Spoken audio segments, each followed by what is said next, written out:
気分の謎を解けば黄金鏡へ至ることができるだろう。さすれば儀式は終わる。Beato. それ以上誰も死にはせぬ。お前みたいな外道の極みが。わらわが残忍で卑劣で外道であることを否定はす。だがわらわは魔女だ。魔法を使う。魔法を使うには守らねばならぬルールがある。わらわは魔女だからこそそれをないがしろにできぬのだ。それだけは信じるがよい。これだけめちゃくちゃやってきて、それでもルールだけは信じろってのかよ。わらわはたぶらかしはする。もちろん人も騙す。人間と変わらぬ。だが約束として口にしたことを保護にしたことは一度もない。人間はどうか約束を必ず。約束を守ろうなんてキャッチフレーズがある以上、ちゃんと履行されてるかどうかは疑わしいな。わらわから見れば人間の方がよっぽど利己的で外道な存在よ。人間の約束ほど疑わしいものはない。わらわも時に人間と契約するが、くだらない願い一つ叶えるのにどれほど厳重に取り決めをするか想像もつくまい。Wow. 少しでも隙があると連中はすぐに叶える願いの数を100に増やせとか、小さな豆粒に変身してみろとか言い出す。親父によく言われたぜ。契約書ほど怖えもんはねえって。よく読まずにハンコを押すやつは骨の髄まで喋られて当然だって言ってたぜ。悪徳で荒稼ぎしてやがったんだな。察しろ。人は生まれながらに詐欺を知りはせぬ。どこかで被った。だから覚えた。押し付け合わずにはいられぬ人の世の罪。はて、どこの魔女に聞いたやら。まあいい。そなたが思っているほどわらわも無慈悲ではないぞ。嘘をつけ。これだけの大勢をこんな残酷な方法で殺しておいて何が無慈悲ではないだ。 Me gusta la risa de Beato. 約束は守るだと。いい加減なことを言うな。俺はお前を認めない。断じてそれを譲らないことだけがお前への抵抗だと俺は信じてる。なるほど。永遠の苛波であるのはわらわに対しても同じであるというわけか。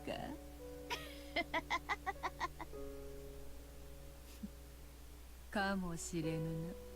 千年は長い。魔女の強さは魔力より我慢強さで決まるのかもしれんな。なるほど。ベルン教の恐ろしさもうなずける。何をわけのわかんねえ話をブツブツ言ってやがる。さっさと永遠の苛波とやらを続けろよ。俺は1000年でも1万年でも付き合う覚悟だぜ。よいよい。少しは戦う気力も戻ってきたようだな。そうでなければつまらない。ほら、対戦ゲームでもよくあるだろう。乱入したけど相手があまりに弱くて拍子抜けでわざと負けて最終ラウンドまで延長させて最後に本気でフルボッコにすることとかってあるだろう。例えの意味がわかんねう。ワインと同じよ。よく熟成させねば輝かぬ。お前はそれに耐えられるワインだ。わらわがじっくり熟成させてやる。そなたをわらわの優雅な時間を彩る最高の美酒に育て上げてやるぞ。だからこの程度で屈服などするな。わらわを引き続き否定してくれよ。何しろわらわはそなたが認めぬ限り儚き幻想に過ぎぬのだから。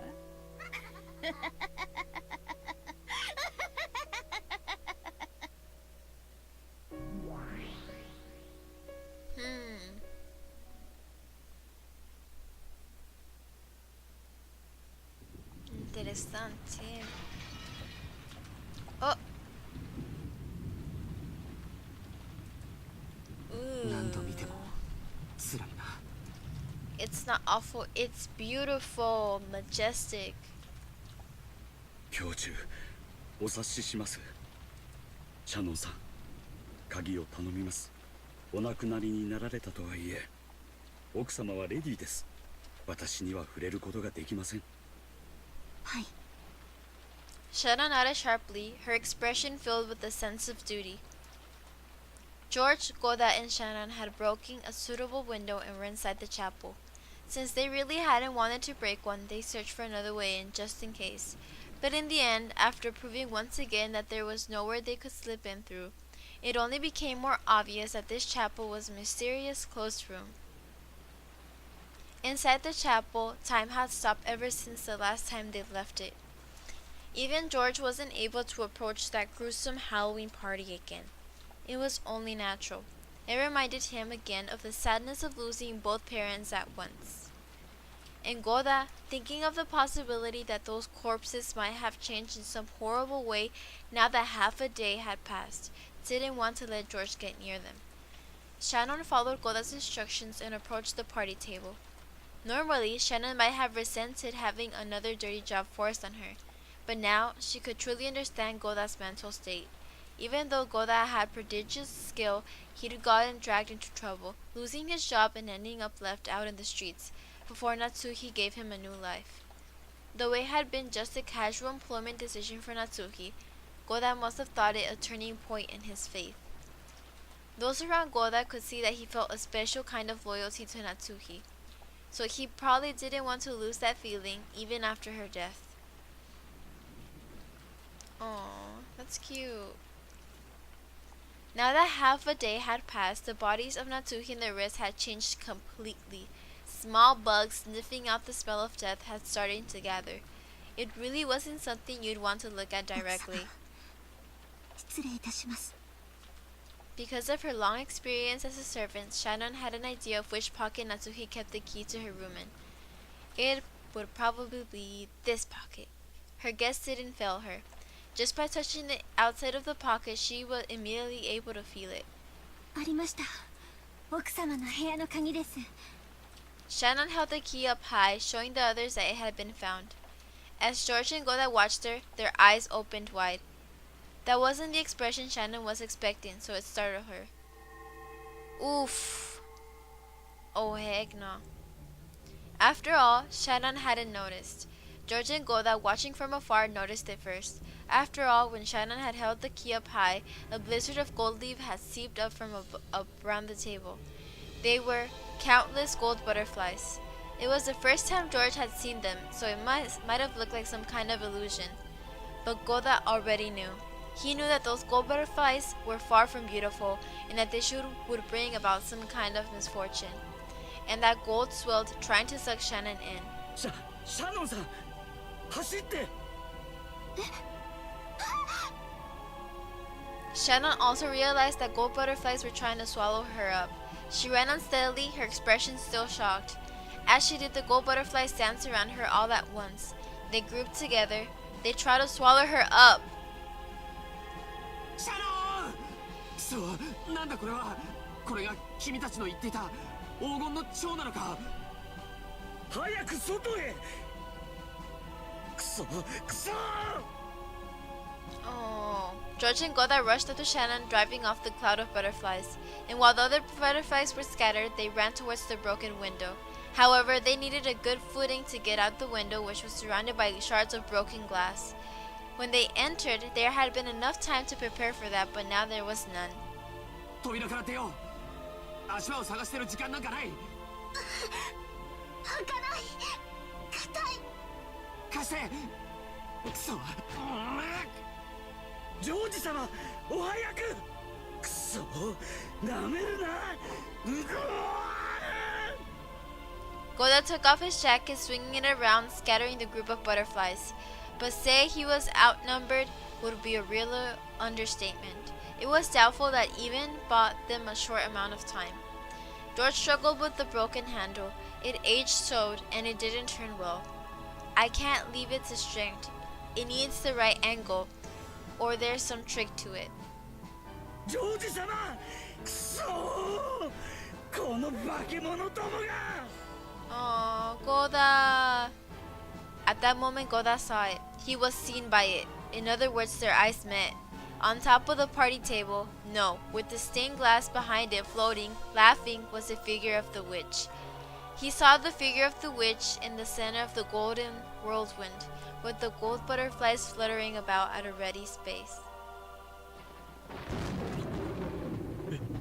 ベアトリーチェ It should have been Goda's first meeting with her, but he knew her at a glance. Just like the other servants had said, this was certainly the witch of the portrait herself.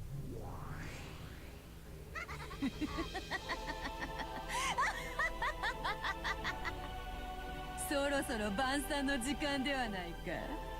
すでにわらわはこの屋敷のホストである。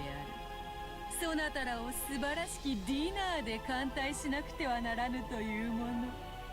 おあつらえ向きに3人ではないか。これは実に好都合。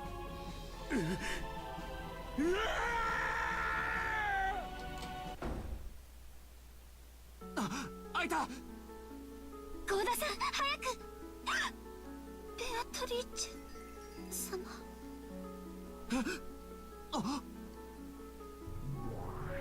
足を止めてもよいのか。ここがそなたらの墓場にふさわしいというならそれもよかろうぞ。かつての主の傍らにて死後も仕えたいというその心意気はたたえようぞ。The golden whirlwind that wrapped around the witch burst. It was like an evil hand that had literally spread its fingers and was trying to attack them. The cloud of gold butterflies attacked with a fluttering sound. 急ぐんだ足を止めちゃいけない George's voice brought Shannon and Goda back to their senses. Standing here now would make them like frogs getting stared down by a snake. They had to resist. They had to fight this incarnation of the new, brutal, and frightening order in which Rokkenjima had been enveloped. There was no time to take out their umbrellas. The three of them dashed out into the pouring rain. The three of them never realized because they didn't turn around, but the gold butterflies apparently couldn't handle the rain too well, and this hampered their ability to chase after the humans. The three people ran from their golden pursuers and flew into the mansion. 愉快こうでなくては面白くない。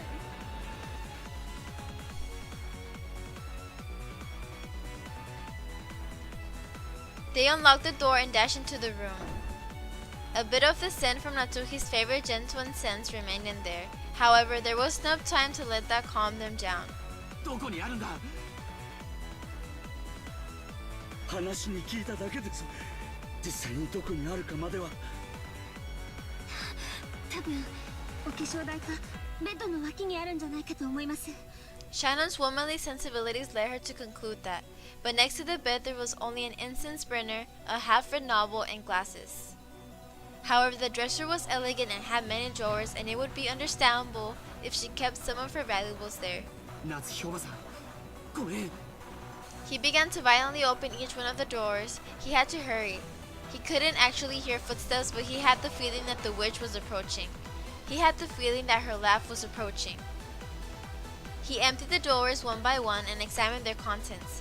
Every small box for makeup looked like a treasure box, and the amount of effort it would take to inspect all of them made him feel a little dizzy. この箱かもしれません。鍵がかかってて開きません。 At a glance, it still looked slightly larger than a music box. When shaken, it rustled as though various small objects were inside, but it was locked and it didn't open. 普通鍵はすぐ近くに隠しておくものです。あるいは常に身につけている人もいるかも。わからない、わからない。やむを得ない。壊そう。でも乱暴にはできないね。中の鏡を割ってしまうかもしれない。こじ開ける道具はないから。そう。Goda looked all over the room, trying to see if there was some tool they could use, and he noticed the door which had been left open ever since they'd entered. He approached the door to close it and saw the abominable shadows of people approaching from beyond the darkness in the hall. No, it wasn't shadows of people, because they weren't human at all.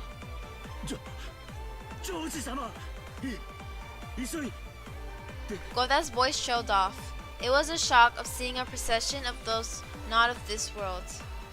He was a servant, so he knew all the servants working for the Ushiromiya family, but he didn't know about these. However, they were definitely servants, and not servants working for the Ushiromiya Kenzo or Ushiromiya Kraus.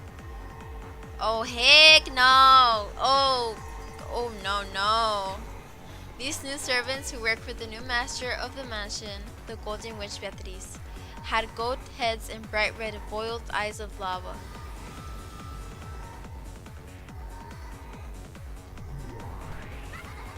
As the new master laughed loudly and trimly directed 6 of the new servants, he saw them approach, piercing the darkness as they came. Of course, she was clad in the gold butterflies that were her symbol. Goda hurriedly closed the door and locked it. However, just as he locked it, it returned to normal, and just as though a spring or something had knocked it back.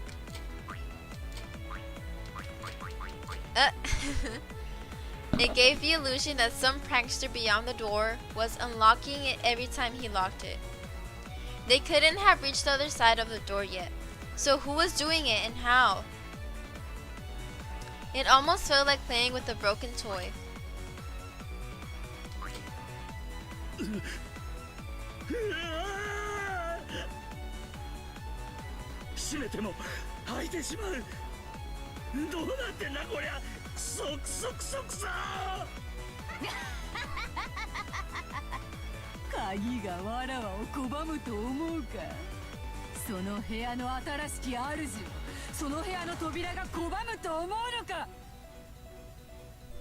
It was like the witch could see Goda's frantic effort through the door.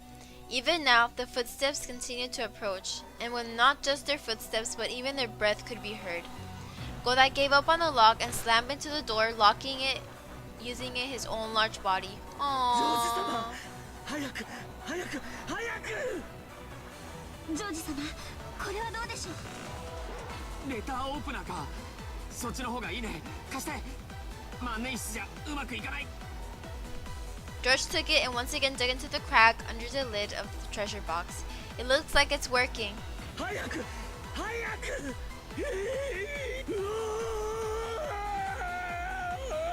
The pressure from across the door grew even stronger. Goda screamed. This wasn't a war cry during a test of strength. He was terrified. He was simply terrified that nothing but a single wooden door was stopping him from touching something not of this world. But he was still lucky. He wasn't touching the things directly, because they were on the other side of the door. So, if you were to touch them directly, Goda's cry would surely turn to something brave, into a pathetic, piercing scream, and therefore one that was more real. Oh, Goda couldn't believe what was happening right before his eyes. Coming through the door, an arm was slipping straight through the wood like it was water. And as though doing this was the most natural thing in the world, and it rubbed the back of Goda's hand as he frantically tried to hold the door shut. It slipped up his arm to his chest and then up to his chin. But by now, Goda's scream wasn't even audible anymore. He couldn't hear a sweet whispering voice from across the door. It wasn't coming from the witch, but it sounded like a young woman. However, that didn't change the fact that it came from something not of this world.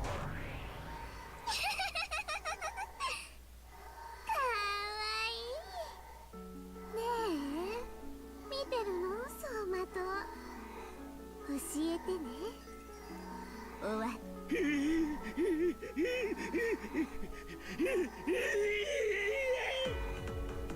ありがとう。もう終わってるのね。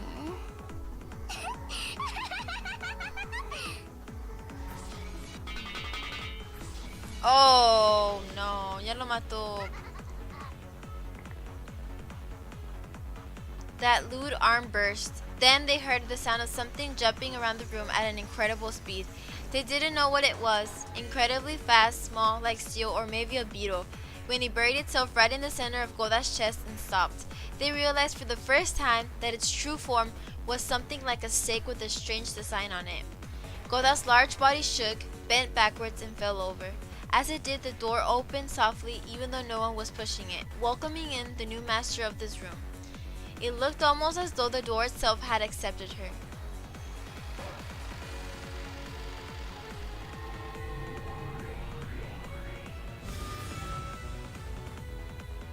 The gold attendants came in one after another, 6 of them. Then that witch came in and the gold butterflies came in. The room was wrapped in a blizzard of gold leaf which fell and piled up, turning it into more and more into a world of gold. シャーノン、ルーレットはそなたとジョージを選んだ。解放の日に感謝せよ。未練はあるまい？ないよな。惚れた男から婚約指輪をもらって夜も共にしないうちに殺されてしまっても未練なんかないよな。Oof. 女の幸せを教えてもらいたかったんだろう。ああ、シャーノン、ダメダメ、垂れてるぜ。お前の口元から未練がだらだら垂れてんのが見えるぜ、シャーノン。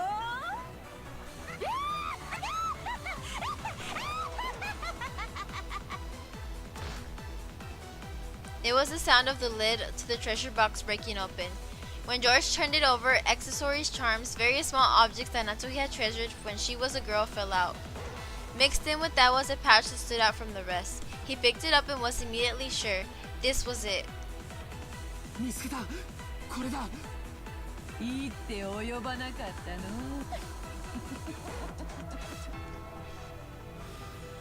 死ね！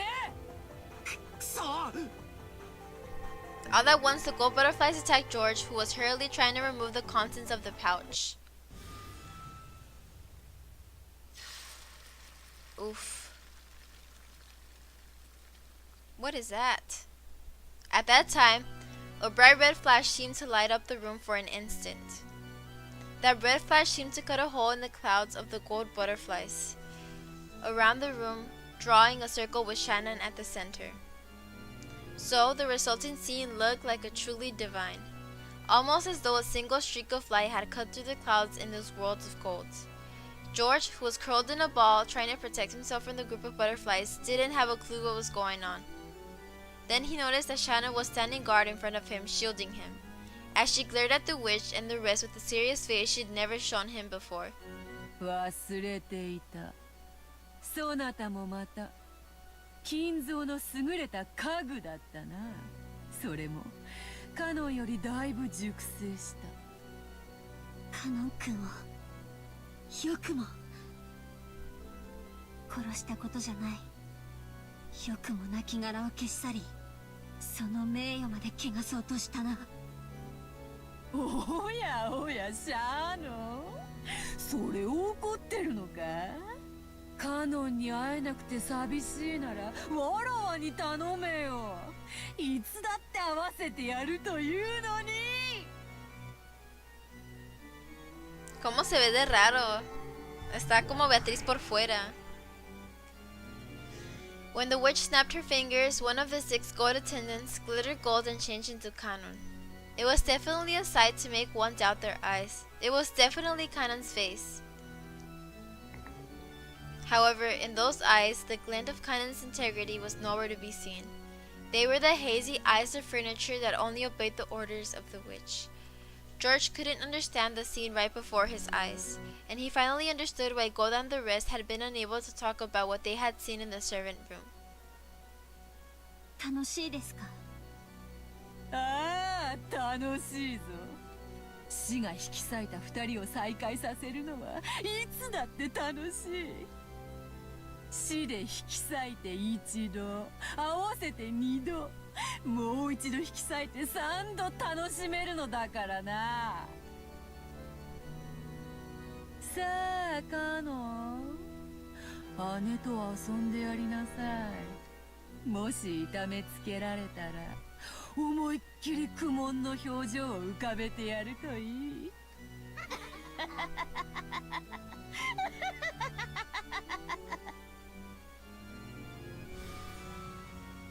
Oof. From the imposter's cannon's arm, a strangely shining curve extended. He planned to tear Shannon apart with that.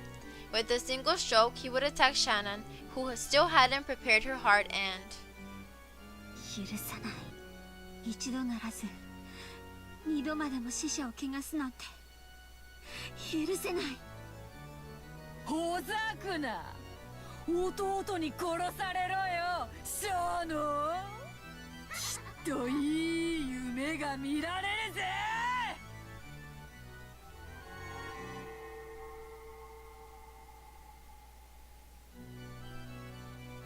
Oh.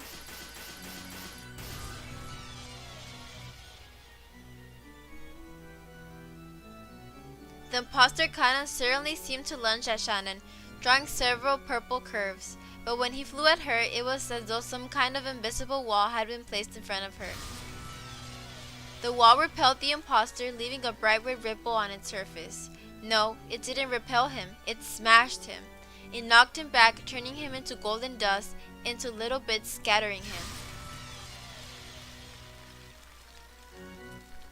That foolish furniture, who had taken Kanan's form and even disgraced his honor after death, broke into countless gold butterflies.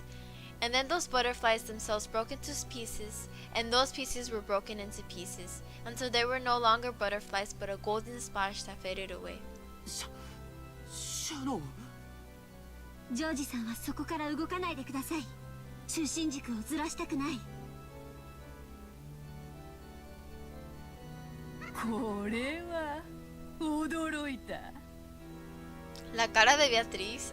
虫一匹殺せない面をしてこれだけの力を見せたか。なるほど、霊境がそなたに力を貸しているというのか。しかしその霊境の本当の力を引き出すには準備も時間も足りないな。そのどちらもわらわは与えはせぬ。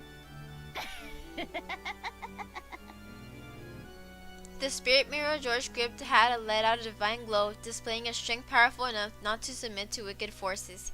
But that glow was no match for the witch Sinister's nature. これだから家具は怖い。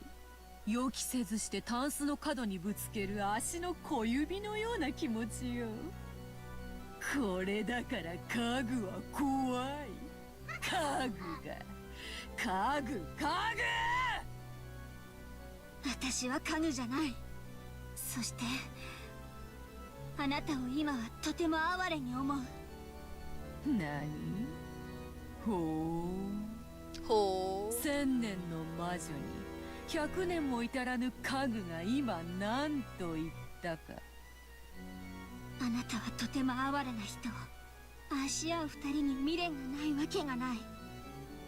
でもあなたの期待するような未練はかけらほどもない。語るか。家具の分際でジョージと結ばれたくてわらわの靴を舐めた日々を忘れてわらわにそれを語るか。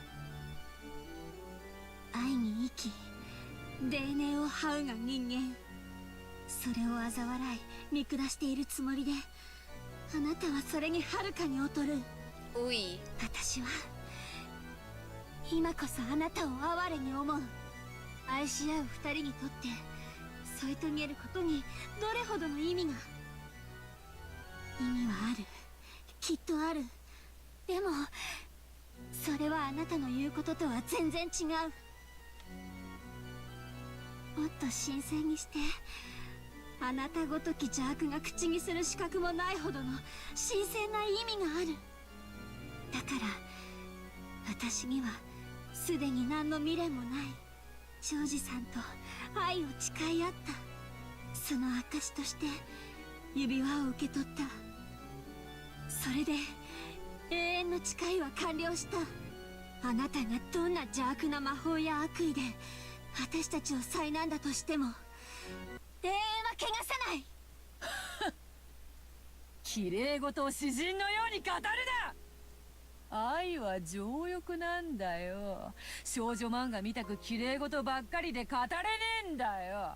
男どもはお前の匂いに惹かれて群がるウジバエどもなんだよ。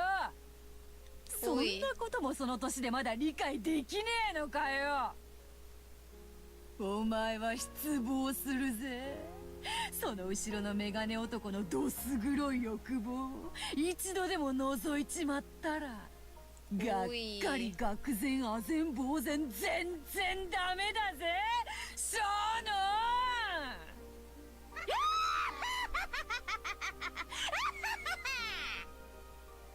ああもういいや語るな家具がこの家具何様のつもりだよ語りやがって。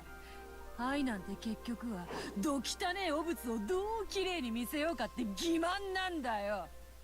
Parece que a alguien no le fue bien en el amor. そいつに気づいて人は大人になるんだろう。死ねよクズ。家具スクラップ。お前を汚らわしいウジ虫に変えてやるよ。それでもそのメガネがお前を愛するか試してやるよ。そいつの愛のどぎたねえ現実ってやつを教えてやるよ。死ねえよガラクタが。てめえが愛を語るんじゃね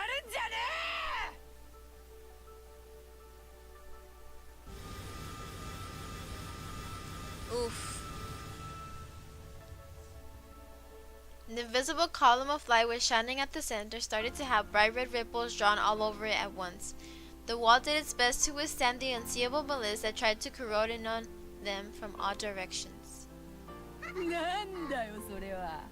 抵抗してるつもりかよ。安っぽいんだよ薄っぺらいんだよ。お前の綺麗事と同じなんだよ見せかけだけの薄っぺら。見たくないものをベールで覆って隠してるだけなんだよ。まだわかんないのかよ。だから家具なんだよ家具。ほら削られてるぜ。カリカリコリコリガリガリゴリゴリなんて薄くて情けないんだよ。お前のその薄っぺらな抵抗に比べたらパルミジャーノレッジアーノの方がまだ削るのに苦労がいるぜ。 Uy, qué odiosa la bruja.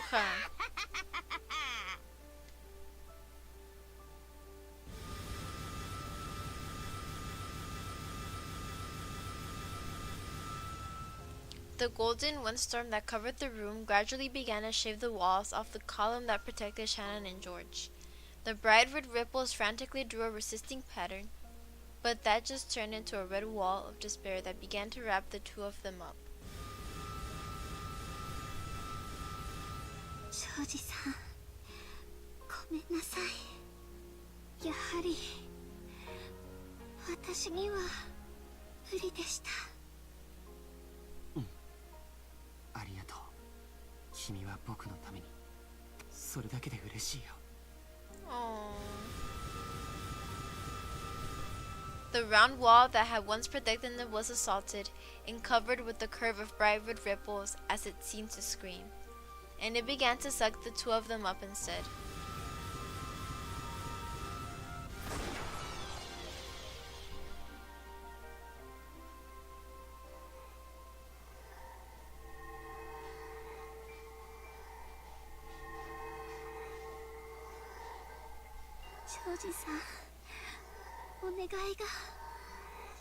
Shannon grabbed George's hands behind her, so George hugged her shoulders just as strongly.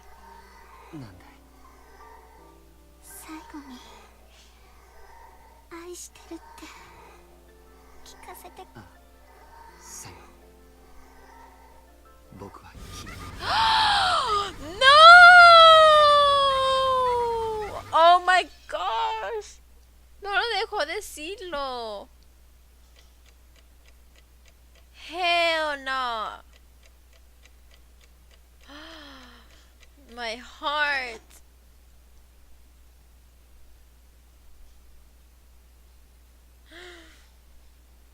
I'm shook.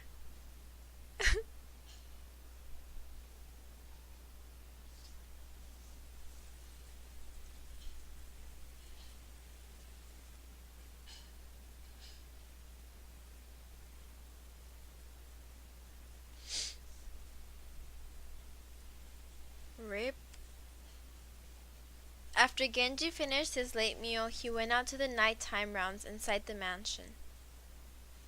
He'd eaten some reheated soup that Goda had made, along with some random leftovers from the refrigerator. Those were all things Goda had made himself and were, of course, delicious. He had half-heartedly gone to ask Rosa and the others what they would do for dinner, but he'd been yelled at by a voice telling him that the canned food they had would be enough, and the door wasn't even opened for him. So, ironically, the servant Genji was able to eat a more delicious meal. But why was it that Genji wasn't afraid to do the rounds all by himself? Even though all those crimes had been committed and many people had already met a brutal end, judging by his appearance as he carried out his usual tasks without a trace of fear, as though everything was normal. You might think all of the horrible events that day had been no more than a dream or an illusion. Was he taking a philosophic view, or had he just accepted his fate? Genji must have considered it a virtue that, when the fate that awaited him wasn't avoidable, he'd carry out his duties systematically until the last moment. The depths of his heart would probably remain hidden for all eternity unless he spoke of them himself. He had returned his master key to Rosa, so the places he could reach were extremely limited. All he could do was walk around the hallways, checking to make sure all the windows were closed. That probably made his rounds go a lot faster than usual.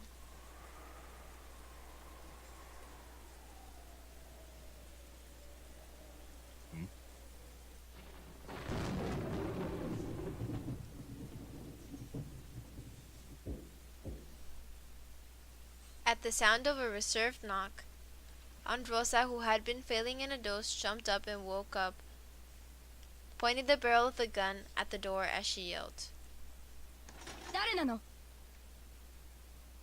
I was snapping on a sofa, and that voice also brought me back to reality. 源氏でございます。何か用なの？扉は開けなくて結構よ。そのままで話して。はい。それではこのままで失礼させていただきます。南條先生と熊沢の遺体を見つけました。なんだって。そう。分かったわ。各死体を見ない限り、私は誰も信じない。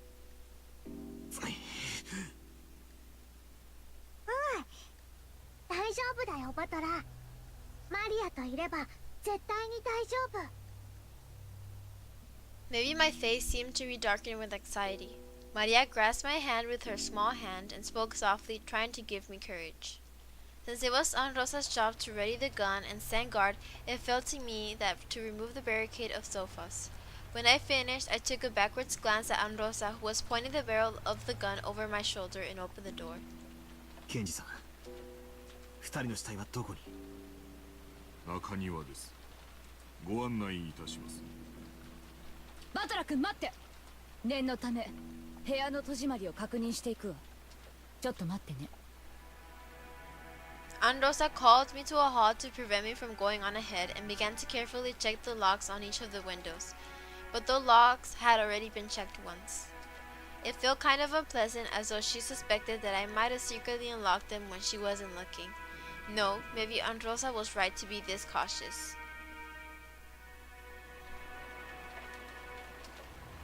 Though it was called a courtyard, it wasn't really a pretty place you could take a walk in, like the Rose Garden. On the contrary, since it was surrounded by the mansion on all sides, it made you feel a little uncomfortable, as though it was telling you that there would be no escape from this mansion no matter where you tried to run. On the other hand, that meant that even though we could still hear the violent winds, the wind itself was blocked. Genji-san held out an umbrella, but Aunt Rosa ignored him. She was probably hinting that the gun took two hands and it would be dangerous if she took the umbrella. We didn't need Genji-san pointing for us to notice. Right in the center of the courtyard, we could see where Dr. Nanjo and Kumasawa lay. Androsa entered the courtyard without even opening an umbrella, so Genji and I also entered the courtyard without opening one. Only Maria opened hers. マリア、これはあれだな。おお、第7の番と第8の番だね。なるほど。確かに源氏さんたちが言っていたように2人の首にはひどい傷があるわね。すごく鋭利な、まるで日本刀か何かで切ったかのようにすっぱりね。 Those gaping wounds on their necks definitely made me want to avert my eyes, but after seeing that Halloween party in the chapel, even though they looked horrible, they were no longer enough to make me feel sick. More importantly, our gazes fell to their legs. Dr. Nanjo's knee to Kumasawa-san's ankle. Driven into each of them was something like a knife or a stake with a demonic design. They must have been the same as the thing that had pierced Jessica's back.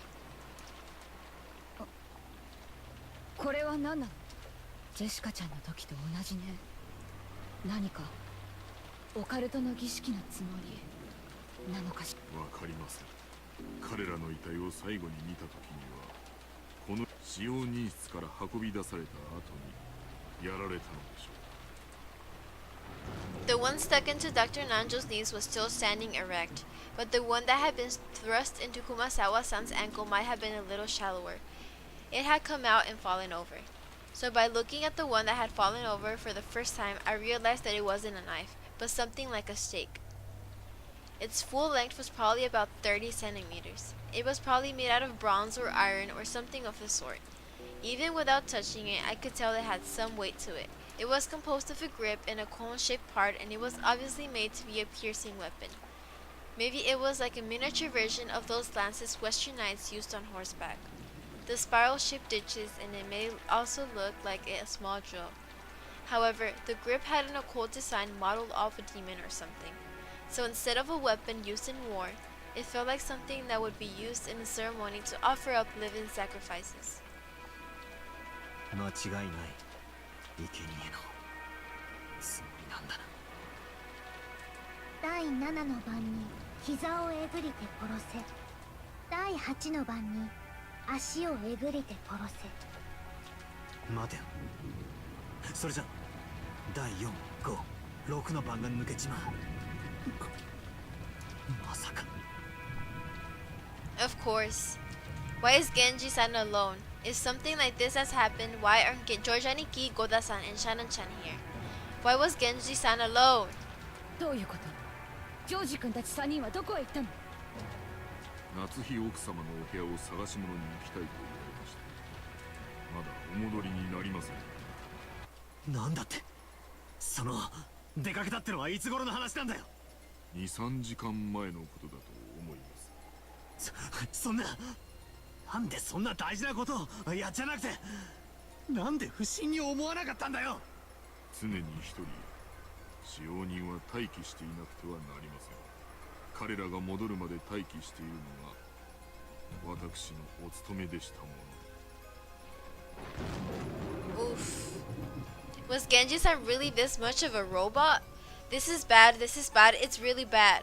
Dr. Nanjo and Kumasawa-san were killed like this, which means that 3 people have already been killed. We ran towards Anatohi's room, with a touch of anxiety and just as much resignation.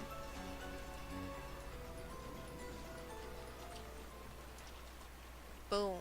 Before we even saw the inside of Anatohi's room, we were forced to resign ourselves to a certain fact. Our door was a bizarre, scribbled, no, filth? Anyway, the room wasn't in an ordinary state, and without even opening the door, we could imagine what we'd find inside. On the face of the door, how should I say it? Handprints done heavily with the same red paint as the magic circles from before had banged on this door, scratched at it, dirtied it. It looked like the aftermath of a kindergartner playing in the mud. I didn't know what it could mean. The bright red paint that had been slathered on was dripping down, and even though no one said it, it made us think of blood. 源氏さん、開けてください。 Androsa held her gun up high and ordered Genji-san to open it. Genji-san approached it without seeming particularly troubled by that stuff on it and turned the knob, but immediately turned around shaking his head. It was locked. At that moment, there was only one person in this mansion who could lock and unlock doors at will, Androsa. This time, Genji-san asked Rosa to unlock the door instead of the other way around. After frowning slightly for a second, Androsa handed me a master key and told me to open the door. バトラー君、これで開けてもらえる？そのくらいのことケンジさんを信用しても。 Androsa glared at me intensely. Getting into a fight here would only make the mood turn even more sour. Without talking back anymore, I approached the creepy door and tried the knob. It didn't open. It was definitely the resistance of the lock. I stuck the master key into the keyhole. Clunk. There was a slight resistance. Androsa told me to be on my guard and I opened the door without really guarding myself in any way. And then, there was a scene laid out before us that didn't betray my expectations at all. ひどい。やっぱり第4、5、6の番の再現だったな。The inside of the room looked as though a robber had just broken in. Drawers had been flung open, pulled out, and had their contents strewn about all over the place, leaving the room so cluttered you'd never believed it belonged to the methodological Onatsuhi. But the very first thing that caught our eyes was Goda-san's corpse laying face down right in front of the door. Right in the center of his chest, almost as though it had been stuck there to finish off a vampire, was one of those semen stakes from before. Exactly how far could it have reached after being stuck that deeply into his chest? Just imagining it will make anyone's chest hurt. 胸をえぐれば第5の番だったか。 Maria grabbed my hand. Her expression looked just like normal, but maybe she was really afraid of the aura in this room where the 3 corpses lay. And along the wall farthest into the room, George Aniki lay dead. This time, one of those stakes had been rammed right into the center of his stomach. Wasn't gouging the stomach the 6th twilight? Shana-chan's corpse was face down in front of the dresser, lying in a sea of blood. Had she seen her own face at the end, in that horribly broken mirror stained with blood? Because she was lying that way, I couldn't see her face, but I could guess even without seeing it. Nearby in the sea of blood she lay in, a demon stake had fallen. Only the 4th twilight was left. Gouge the head and kill. Maybe my heart was totally worn out and dead. Even though I knew it was wrong, I lifted her head and checked. And I confirmed that my guess had been right on the mark. Oh my gosh. There was a gaping hole in Shana-chan's head and the insides were dripping out. Not only that, but you could even see inside her. After seeing that, I finally realized I was doing something wrong. I immediately averted my eyes, but by now it was probably pointless. こらバトラ君、警察が来るまでそっとしておかないとダメよ。勝手に触ってどういうつもり？せっかくの現場証拠がおかしくなっちゃったらどうするのよ。 Androsa got violently mad at me and even tugged at the back of my collar. I tottered limply and fell on my butt, gazing dimly at the ceiling. マリア、これで第8の番まで終わっちまったな。第9の番ってなんだ？第9の晩に魔女は蘇り、誰？そっか。これで黄金の魔女ベアトリーチェは、そしてなんだ、最後の第10の番。第10の晩に旅は終わり、黄金の里に至るだろう。黄金鏡の扉はもうすぐ開かれるんだよ。もうすぐ。魔女は蘇り、誰も生き残れはしない。俺たちはこれから死ぬのか。それともこれで生贄の儀式は終了だ。何が俺たちの旅だ。俺たちは今日一日犯人を見つけよう、事態を打開しようと散々頭をひねって何も至れなかった。バカの考え休むに似たりってやつだ。そうさ、俺たちは今日一日ずっと憎悪と疑心暗鬼で自分を焼き焦がした。死んだ人間しか信用できないって言ってわざわざ3人の死に顔をここまで確認に来たんだぜ。こんな俺たちがどうして黄金鏡とやらにたどり着けるっていうんだよ。 That's right. If we couldn't resolve any of our problems anyway, it would have been so much better if we locked ourselves up the whole time without thinking at all. Grandfather's the wisest of us. He's been shut up in his room since yesterday without any contact with anyone. That was the right decision. Grandfather was the most correct of us all. 大丈夫だよバトラー。マリアといれば大丈夫。魔女はとても気まぐれで、時に面白半分に人間を殺すかもしれない恐ろしい存在だけれども。でもマリアと一緒にいれば絶対に大丈夫だから怯えないで。ありがとな。気休めでも嬉しいぜ。 After Androsa finished investigating their corpses, she announced that she'd sealed this room again. Chased the rest of us out, stole back the master key she'd lent me, and locked the door again. Apparently, George Aniki had been holding the key to Anatsuki's room. She also collected that. Wait a sec. She got all of the master keys on her person. If Natsuki's own key was locked up inside this room, doesn't that make it another closed room? So what? Is this the fourth closed room?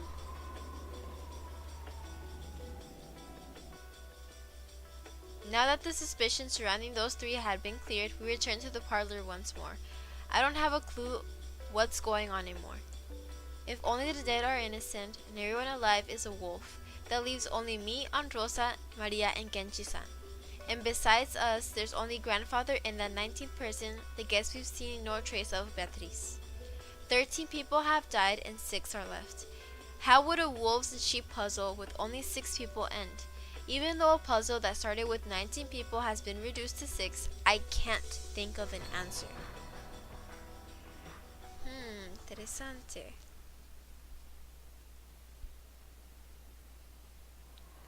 We returned to the parlor. I was a bit worried that, while we were gone, a creepy magic circle or something might have been drawn on the parlor door, but thankfully we didn't find anything like that. ありがとう、源氏さん。ここまでで結構よ。あなたも今日は休んでください。かしこまりました。これで休ませていただきます。おい、ローザおばさん、この状況下で源氏さんをたった一人で過ごさせる。そうね、とても危険なことだと思うわ。でもならなぜ彼は無事なの？彼は3人が夏日姉さんの部屋へ向かった後、ずっと一人でいた。なのに無事だった。狼と羊のパズルよ。最も弱い立場となる孤立した羊が無事な理由は何？狼がたまたまいなかったんだろ。違うわ。それが羊じゃなかったからよ。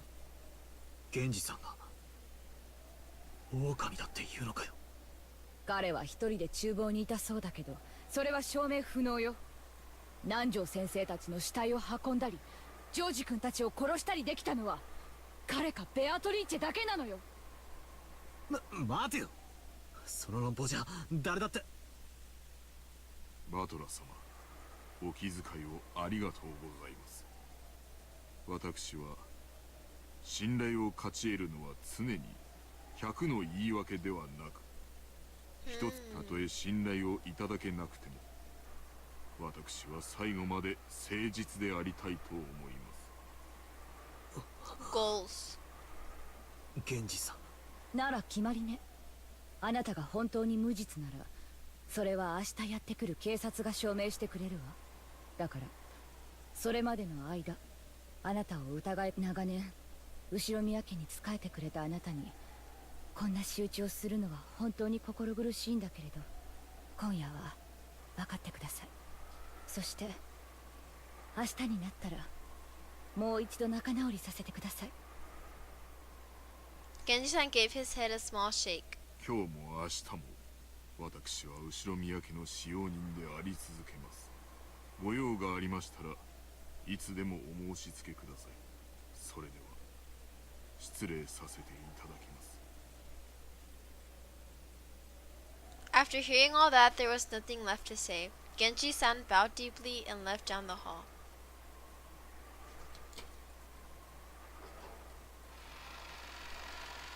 Then we entered the room. Even though Androsa still held out all of the master keys herself, she thoroughly checked the inside of the parlor again. She opened the curtains and checked again to make sure the windows were locked. As I watched, how should I say it, I felt like it didn't really matter anymore.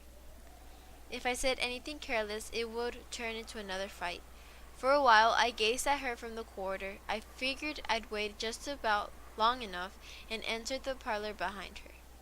If she doesn't trust anyone but the dead, why doesn't she just go around killing everyone with the gun she's got in her hand? And then, in the end, she'll realize that she herself is the wolf. Then she can just bash through the head of the final wolf and close the curtain on this insane murder drama. As I thought that bitterly, I returned to the sofa where I'd been encamped before, rudely resting both of my feet on the table. When I tried to do that, I found something there and stopped moving my feet. なんだこれ。 Oh, right there, almost as though it had been addressed to me, was a Western envelope. It was the envelope from before, with the seal of the one-winged eagle, and it was unopened. Wait. What is this? Who put it in a place like this, and when? Until I went with everyone to check the corpses, I was sitting here the whole time. And there wasn't anything there then. And when I returned, it was here.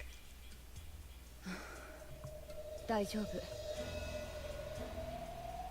この部屋は安全よ。 I heard Rosa muttering that. Wait.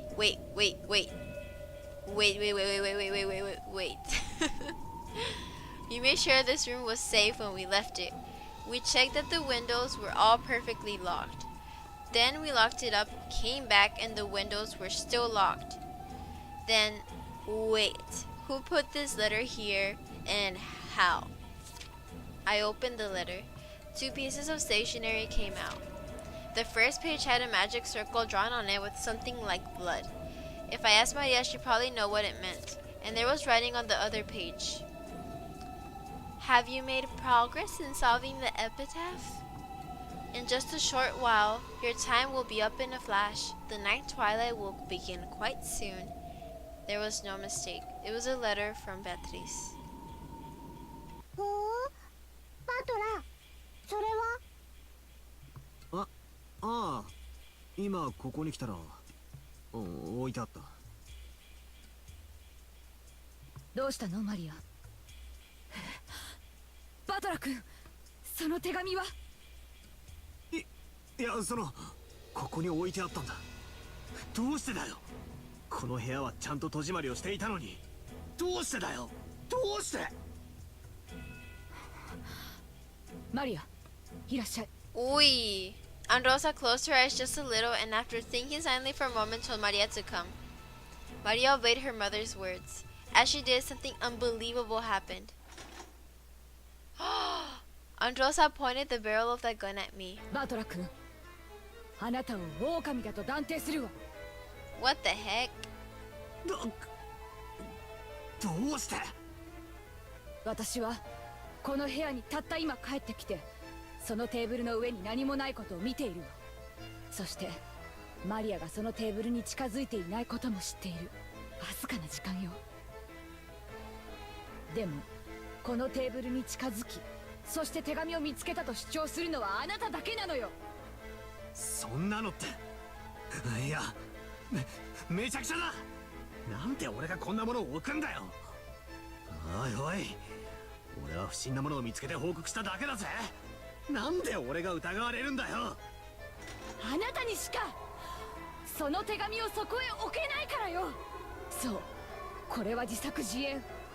あなたが懐から封筒を取り出し、たった今見つけたかのように振る舞った。密室の中に魔女が入って手紙を置いていった幻想を作り出すためにね。バカ野郎。またそういう考えなのかよ。そんなことで俺まで疑うのかよ。いい加減にしろ。俺は親父たちを殺されてるんだぞ。そんな俺がどうして犯人の片棒を担がなければならないんだよ。そうね。たとえ莫大なお金がもらえるとしたとしても、そんなことで肉親の命を切り売りできるような悪魔がいるなんて信じたくないわ。でもね、いるかもしれない。うい。言い方が悪いわね。例えばバトラ君にとってルドルフ兄さんたちが親でなかったとしたら。はあ、何を言い出すかと思えば、親父は親父だろうが。確かにキリエさんと血縁はねえが、俺の姉貴も同然のお人だ。そこだけは聞き捨てならねえぞ、この野郎。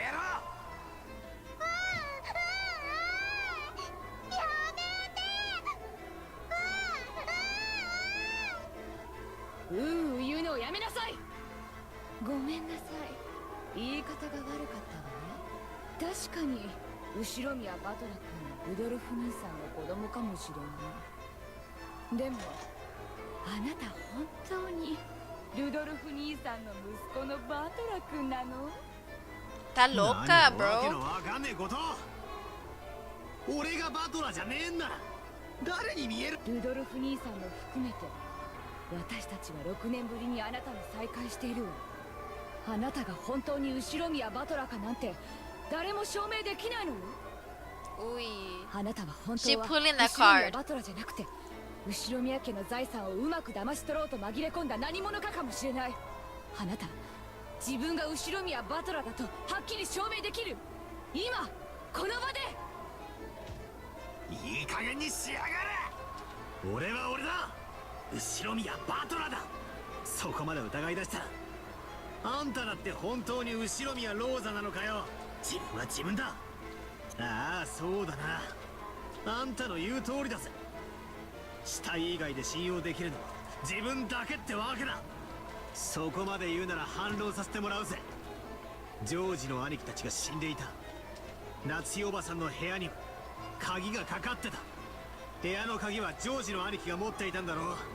そしてマスターキーを持ってるのは今やローザおばさんだけだぜ。あの部屋に施錠できたのはあんただけじゃねえかよ。俺の推理じゃこうだ。あんたは真犯人と通じ合っていて、俺たちの目を盗み5つのマスターキーのうちの1つをこっそり貸し出したんだ。そんなことしないわよ。ほらここに5つあるわよ。そんなのは当てになるもんか。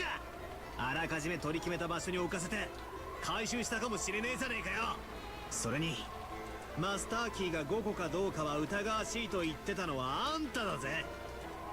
じゃああなたはその封筒をあなた以外の誰がどうやって、それが証明できない限りあなたが狼なのよ。うるせえ。ならあんたこそ証明しろよ。犯人はどうやってジョージの兄貴たちをあの密室で殺したと言うんだよ。どうやって施錠したと言うんだよ。あまったくにもってその通り。そのナチの部屋も通り。全く同じだぞ、いつもの通り。扉も窓も内側から施錠されていた。いかなるイカ様も細工もなく、そして隠された通行手段もなければ隠れる場所もない。夏日自身の鍵はジョージのポケットに入って室内に閉じ込められていた。あとは5本のマスターキーしかないが、それは全てローザが持っている。ついでに言おう、その客間も同じよ。本来の客間の鍵は使用人室に封印されている。だからマスターキー以外では解錠不能。部屋の密室定義もいつもに同じよ。おいおい、容疑者はもう1人しかいねえぜ。それでもまだかまととぶんのかよ。後ろ見。うるせえ、てめえも黙ってろ。黙るのはあなたの方でしょう。あなた以外にどうやってその手紙を置けたというの。それが証明できない限りあなたは狼なのよ。俺が疑えるってんならあんただって疑えるぜ。あんたこそ証明してみろ。最初に部屋に入って戸締まりの確認だのを始めたのはローザおばさんじゃねえかよ。そして俺の座っていた場所に再び俺が戻るだろうことを見越し手紙をそっと置いたんだ。これはあんたの罠だって疑うこともできるんだぜ。どうして私がそんな罠を。私が狼ならこの銃で問答無用で撃ってるわよ。そんなのじゃ理由にならねえな。マリアの目の前で殺人ができねえから、うまく罠にかけようって回りくどいことしてるかもしれねえじゃねえか。 Oof, good point. マスターキーは全てあんたの手にある。ならここもさっきも全部あんたの仕業じゃねえかよ。言い逃れできるってんなら言い訳を聞かせてみろよ。そうさ、ローザおばさんは最初から怪しいんだよ。なんで親族会議の大人たちが6人殺されたのにローザおばさんだけが例外なんだ。なんでローザおばさんだけがあの礼拝堂にいなかったんだ。一つしか理由がねえよ。ローザおばさんが親父たちをあそこに招いて殺したんだ。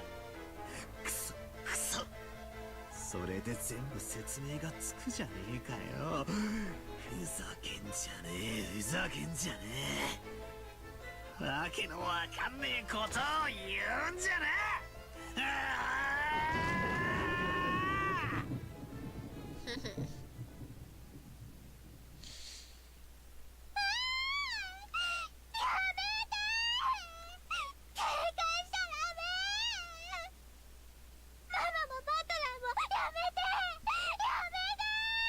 Y luego que le empiecen a echar la culpa a María.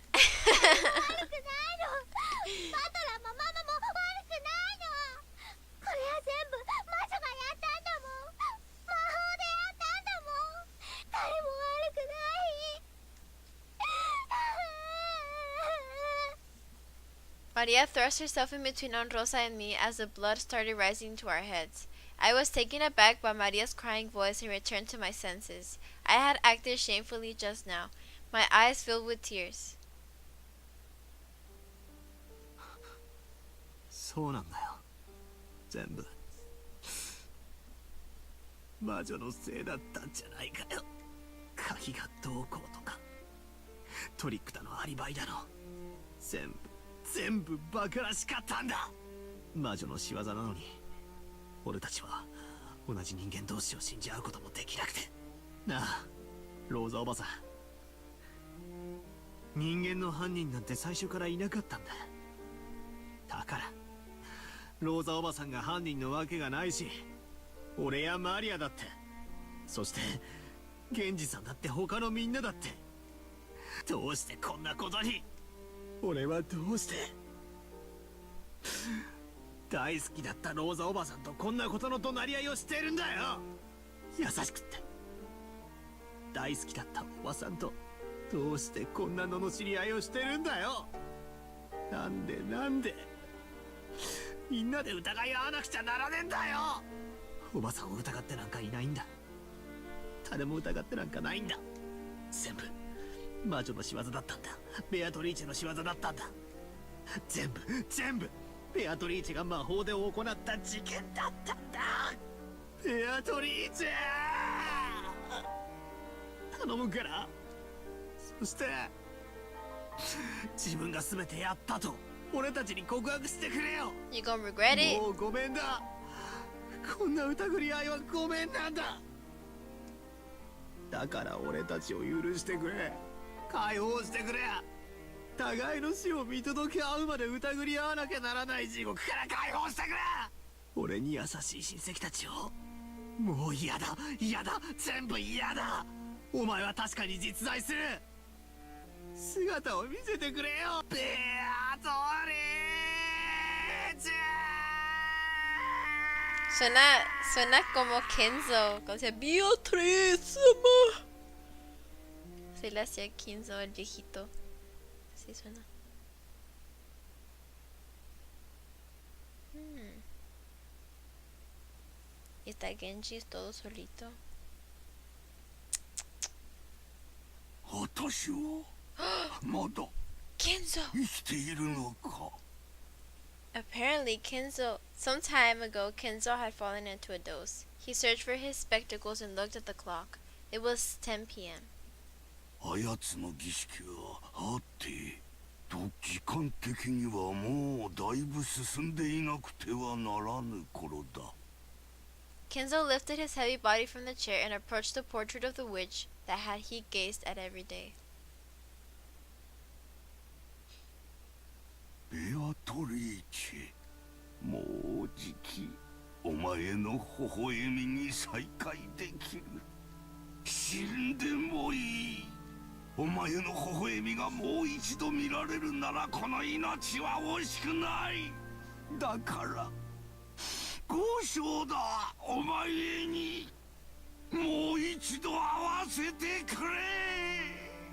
そして愛を誓わせておくれ。私の罪を謝らせておくれ。ああ、だが逃がさん。お前は私のものだ。 Ew. 髪の毛の一本からつま先まで爪の赤すらもお前の肉一片までも全て私のもので、その亡骸の煮汁まで私のものなのだ。逃がさん。今度こそこの手からこぼさん。 Ew. お前を永遠に私のものにしてやるぞ。 This is disgusting. Like, this man is obsessed with her. Like, if I were her, I would not get close to him. You better stay away. 二度と逃がすものか。 Kenzo howled in rage, then suddenly fell to his knees as he shook and scraped the wall. In an instant, he had started sobbing. 違う。私が言いたいのはこんなことじゃないんだ。ベアトリーチェ。 Beatrice! 頼む。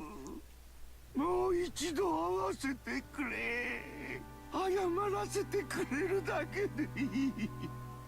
ベアトリーチェ。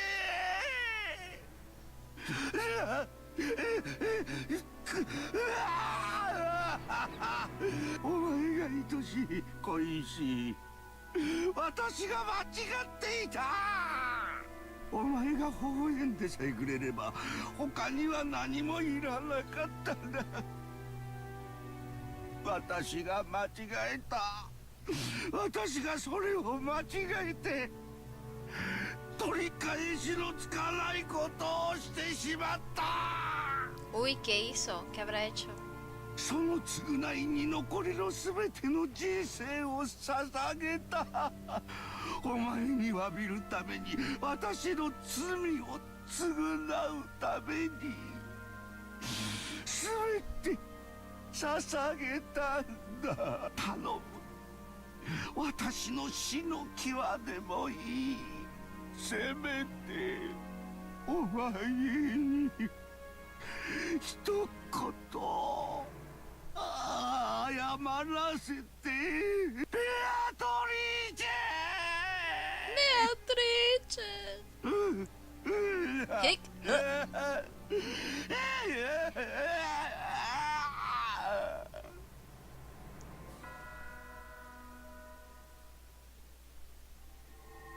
As Kenzo shook and cried, a butterfly appeared out of nowhere behind his small back like a flake of gold leaf and softly descended. You fool, Kenzo. Do you think any woman out there would fall for a man's tears? Well, even if it wouldn't make a human woman fall for you, it might do the trick for a woman who is not human. Kenzo, do you remember that game of chess you played with me which is still ongoing? Kenzo, as though he had suddenly remembered something, approached the chess set. It was as it had been during the game he'd played with Nanjo until yesterday. After knocking all the pieces off the chessboard, he began to line them up all one by one. It was the setup for an ongoing game. そうだ。こうだ。私はクイーンを進めた。とても良い名手だった。お前には少々きつすぎるかもしれん一手だった。お前は駒を見捨てるか見捨てないかに悩み、ずっと悩み。Kenzo waited with the opposite seat empty. Surely very soon his opponent would appear there, and he would be able to restart this game again. You fool, Kenzo. You want to apologize? You want to see my face again? You want to make my smile an eternal thing? Why can't you say a much simpler word, even though that is the sole element of this world? At that time, Kenzo muttered. Was it a prayer? An entreaty? It was probably best to just call it muttering. お前を愛している。愛している。ベアトリーチェ。 Oh, they were pure words, like something an innocent child would say without an evil intent. You really are a fool, Kenzo. If you ever had the chance to do your life over again, know that those words will never cause a woman to fall for you. That's right, not unless a miracle happens. That's what makes this. At that moment, Kenzo definitely heard a small knock, one with a tempo that differed from those of the servants. 誰だ? The woman beyond the door didn't answer. 誰かと聞いておる。返事をせるか。 The woman beyond the door didn't answer. まさか。おお。まさか。ベアトリーチェなのか。ベアトリーチェ。ベアトリーチェ。 The woman beyond the door answered, On the ninth twilight the witch shall revive, and none shall be left alive. Wee.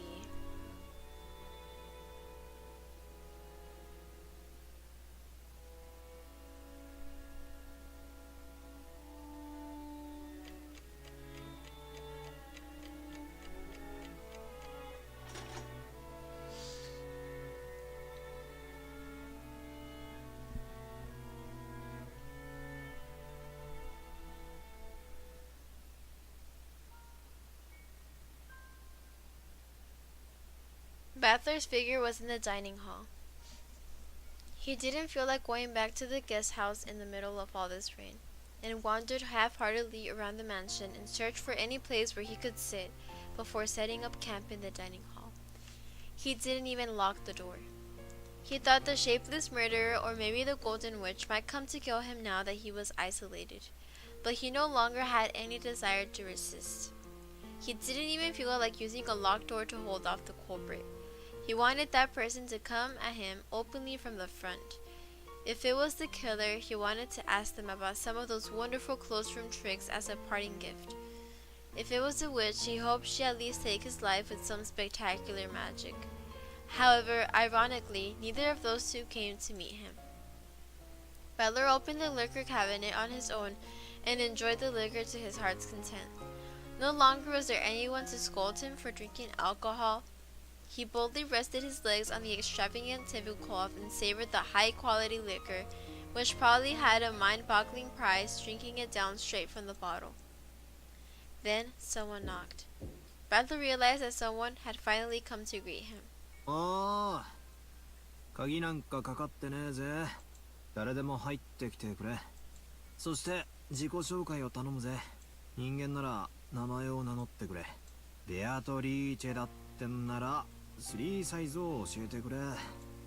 俺はこう見えてもちょいと知られたおっぱいソムリエなんだぜ。おいし。源氏でございます、バトラ様。源氏さんか。悪いがあんたのバストのサイズに興味はねえな。入ってくれよ。空いてるぜ。失礼いたします。Genji-san opened the door and bowed. So, it's Genji-san the criminal after all, or maybe an accomplice. That theory would probably explain most of the tricks. あんたが俺に引導を渡しに来たのかい？そのようなことはございません。お邪魔なようでしたら失礼いたします。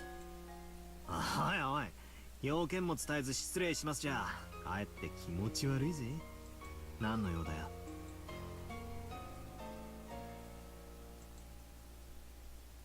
最後くらい好きにさせてくれ。バトラ様は死せる最後のわずかな時間をそのように怠惰に過ごされることをお望みですか？ Those words pierced me. Oh God. That wasn't true. 今さら何ができるってんだ。俺はいつだって死ぬ準備はできてるぜ。親方様と同じですが、本当にあなたは親方様の血を色濃く受け継がれている。あの豪傑なじい様が実はいつ死んでもいいと思ってたってのか。それは初耳だぜ。親方様の人生はいくつかの悲しい出来事の末、すべて食材のためのものとなり果てたのです。あんたは何を知っているんだ。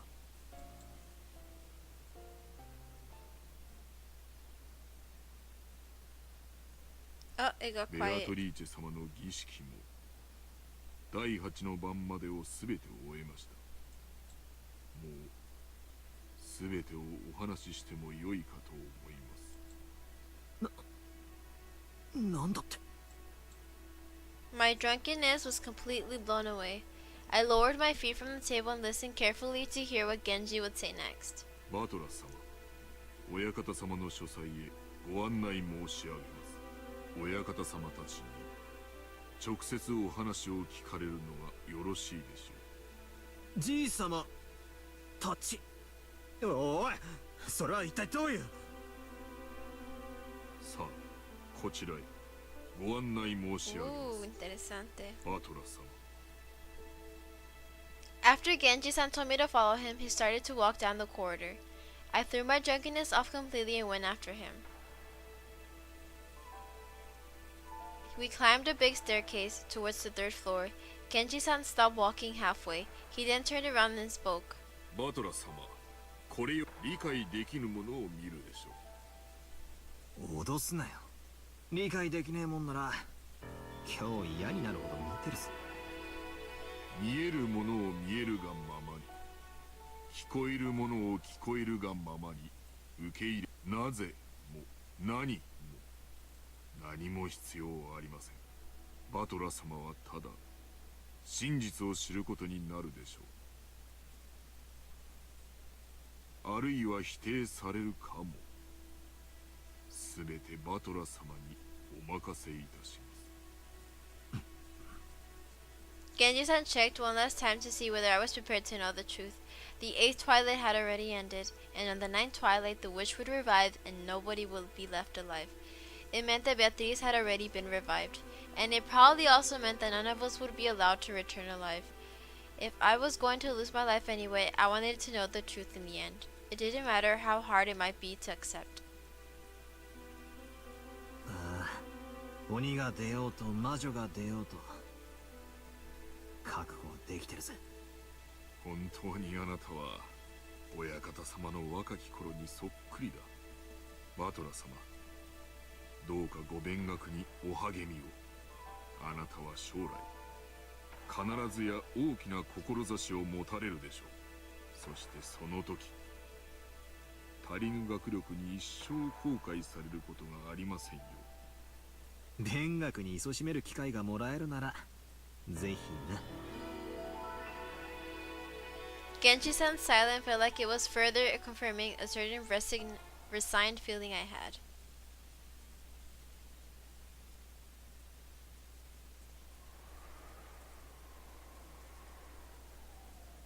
And then, the door to grandfather's study, surrounded by a sweet smell, came into sight. Genji-san took a gold key with an elegant design out from his pocket. The master keys had been confiscated by Aunt Rosa, but he kept the key to the study alone on his person. He put it in the keyhole and it made a heavy clunking sound. 親方様、源氏です。バトラ様をお連れいたしました。There was no reply, but it seemed that permission to go inside had been given. さあ、バトラ様、どうぞああ、入るぜ。 I readied myself and threw the door open. Wee. God. At that moment, I got slightly disoriented by the dazzling golden glow.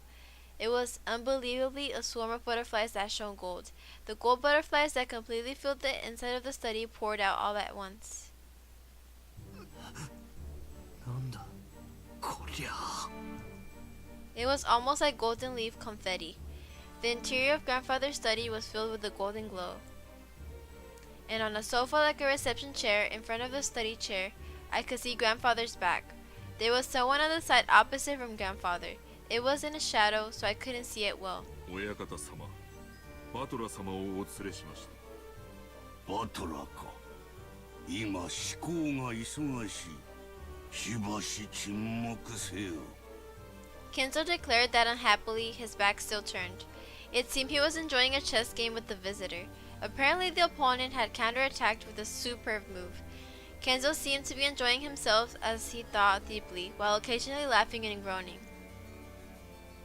30年考えた。この一手をどう切り返すか。さあ楽しめ。30年を寝かせた我が一手を楽しめ。Ooh.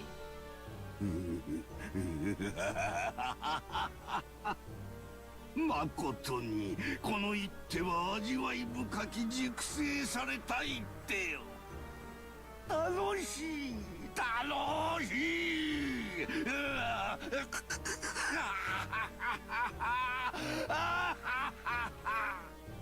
I see I'm no match for you. これはなんだってんだ。来たかバトラ。しばらく待て。金蔵のために沈黙。まだリザインは早いぞ金蔵。わらわならもう数手は切り返せる。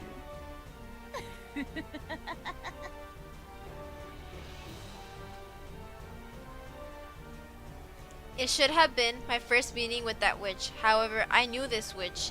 Even though it was our first meeting, I knew her from the portrait. 源氏、バトラのために飲み物を振る舞え。この男によりふさわしきやつは何か。若き日より親方様が愛されている。いつも。それが良いぞ。振る舞ってやれ。よくぞ来たな。後ろ宮バトラ。まずは座れ。そなたはわらわの名を何度も呼んだな。それに免じ、わらわとの面会を許した。そしてお前はわらわに何を聞く？何を尋ねるのか。黄金鏡の扉はもうじき開かれる。魔女たちを迎え入れてのわらわの復活を祝う宴はもうじきだぞ。それまでの間、お前の問いにいくらでも答えてやろう。聞きてえことは山ほどある。この島で何が起こった？そしてどうしてこんな事件が起こった？密室についても聞きたい。礼拝堂は？ジェシカの部屋は？シオニッサ、夏代おばさんの部屋は？そして客場は？聞きたいことはまだまだある。魔女の正体は？本当にベアトリーチは魔女なのか？何が目的だ？俺たちに何をさせたい？俺をなぜここへ呼んだんだ？答えろ、全てだ。やかましい。問えば答えは変えるのか？そういうな金蔵。もろく儚い雲の巣もヘロデの王から守ってくれることもある。この世に無駄なものなどないように無駄な質問も待たない。よいよい、すべての質問に答えようぞ。ただし条件が一つだけある。なんだ？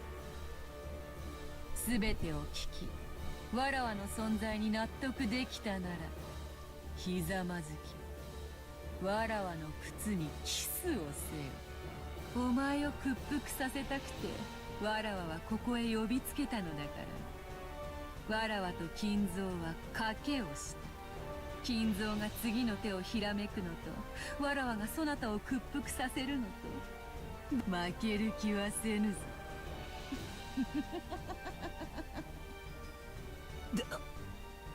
でけえ口を叩きやがって。ああ、いいぜ。俺を納得させてみろよ。お前が間違いなく魔女様で、不思議で素敵な大魔法を使えるってことを納得させてみろよ。屈服したならキスでも何でもくれてやる。 The witch cackled gloatingly. Then she glared at him unpleasantly with eyes that said a man can't go back on his word. よくぞ言った。さて、どの問いから答えようか。すべて答えるぞ。さあ、まずは何からだ。Oui.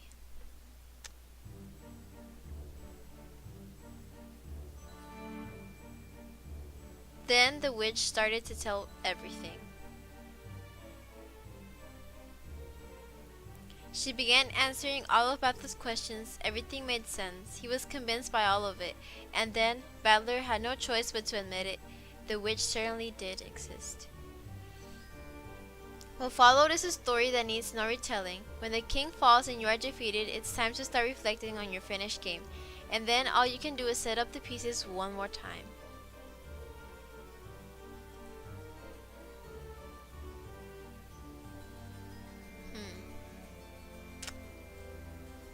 Second game, Turn of the Golden Witch result.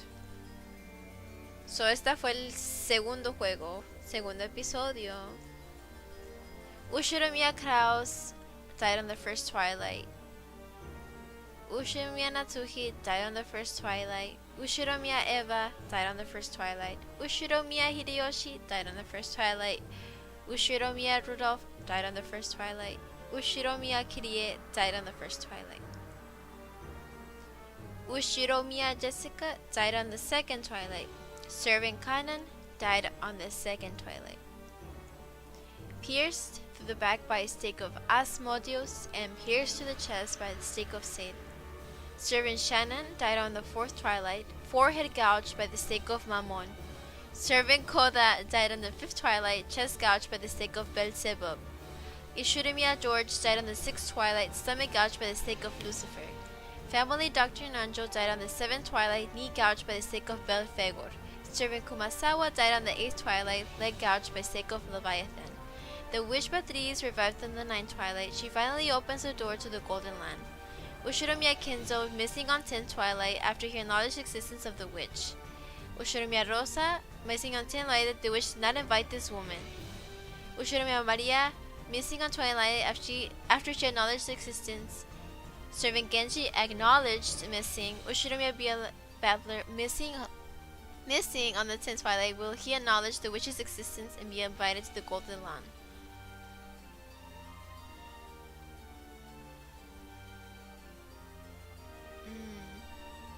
Kenzo chose the person he had loved and lost. Maria chose the lost love of her mother, and Genji chose a peaceful sleep. Sleep peacefully, Beatriz. Let nothing disturb your slumber ever again. The winner is the Golden Witch Beatriz. Because time ran out before any of the 18 could solve the riddle of the gold, all 18 died. When the seagulls cried, none were left alive.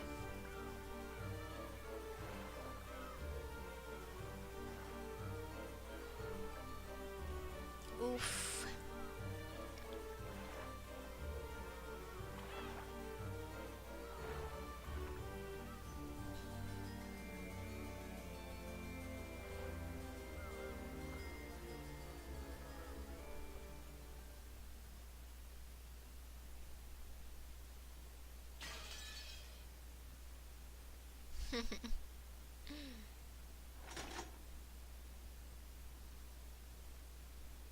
Good game. Wow. ¿Qué pasará ahora? どこなの？ベアトリーチェ！姿を見せなさい！ベアトリーチェ！ Rosa finally arrived at the chapel. She pointed her gun around her, screaming the witch's name, but there was no way she would receive an answer. After grimacing slightly, she noisily approached the table where her siblings' corpses still lay exposed and stretched out her arm towards the gold ingot. It was very heavy, but Rosa didn't mind. She wrapped that one in a blanket and threw it over in her shoulder. せめてこの一つだけでも、これだけでも1000万以上の価値があるはず。 Without letting go of her gun, Rosa picked up the gold as well. Her shoulders were screaming, but Rosa didn't mind. もうすぐだね。その気持ち悪い声で笑うのをやめなさい。ベアトリチェはどこにいるの？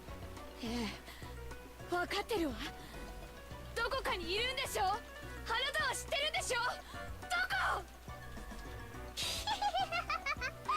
知らない。探さなくても黄金鏡で会えるよ。She ain't getting invited though. She ain't getting invited to the Golden Land. その笑いをやめなさい。そうね。あれは間違いなく魔女だったわ。私は分かってなかった。魔女を名乗る人間だと信じてた。あれは本当に魔女だった。私はあんなのにごまかされないわよ。いるんでしょ？出てきなさい、ベアトリーチェ！だからもうすぐ現れるよ。黄金鏡の扉が開かれるよ。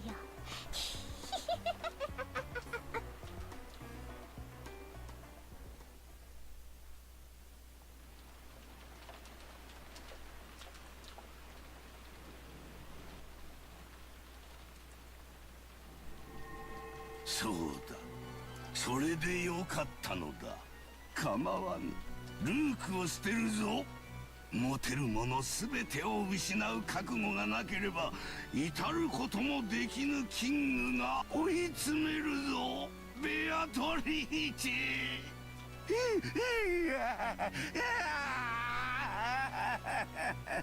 せめてクイーンと言えい。ほう、なかなかに妙手。諦めの悪さがそなたの。いや、後ろ宮の地下。心地よし。実に優雅な夜だ。うわ親方様、ベアトリーチェ様、そろそろ宴の時間でございます。もうか、早い。お前と過ごす夜はいつも早く。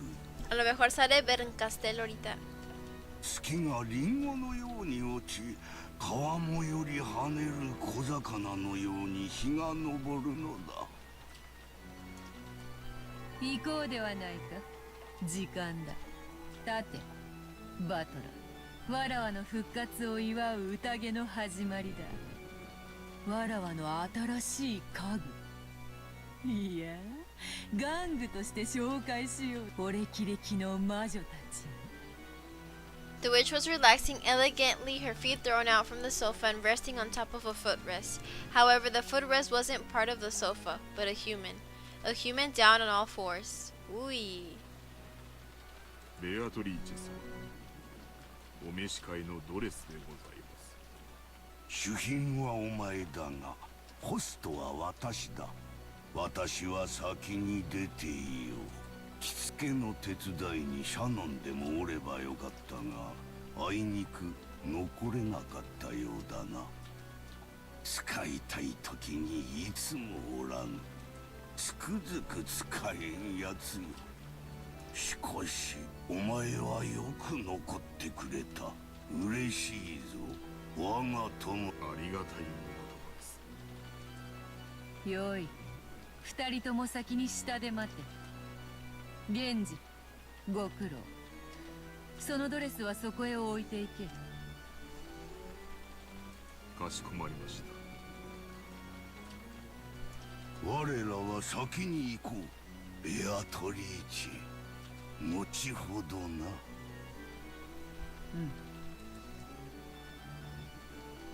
Kinzo and Genji left the study. After that, the witch and the dress and the furniture remained. なぜわらわがそなたに肌を見せることを恥じぬかわかるか。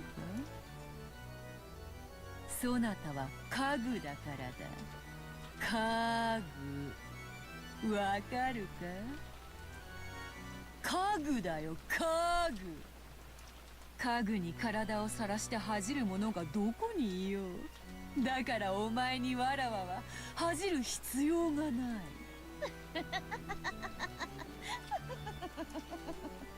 The witch rose and her jacket slipped off just from her shoulders. After that, jacket fell to the ground with a thump. When the furniture respectfully approached to pick up the clothes, the witch gave it a small kick and it fell over. The furniture was afraid of what misconduct it might have shown. そなたは家具の分際でわらわに自らボタンを外させるつもりなのか。立て、そしてこのボタンを外せ。一つずつ。丁寧に、早く、美しく。粗相なく。客人たちを待たせてしまうぞ。早くは。はい。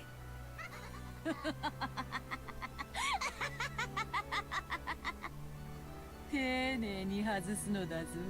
そなたの目玉一つよりも高価なボタンであるぞ。間違ってちぎるようなことがあったなら。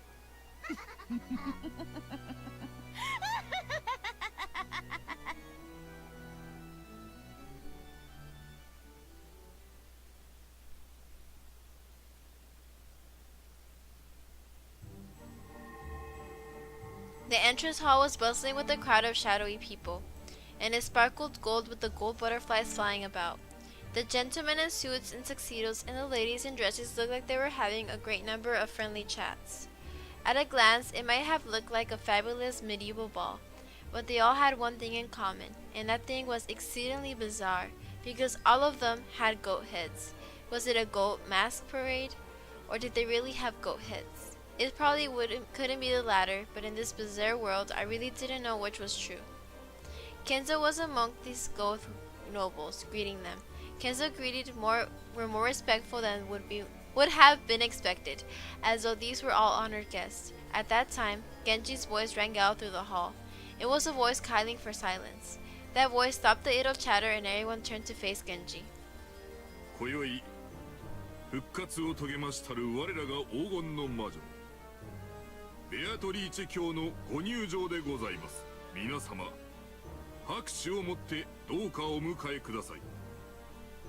When Genji began to applaud, it quickly spread throughout the guests and became a roaring ovation.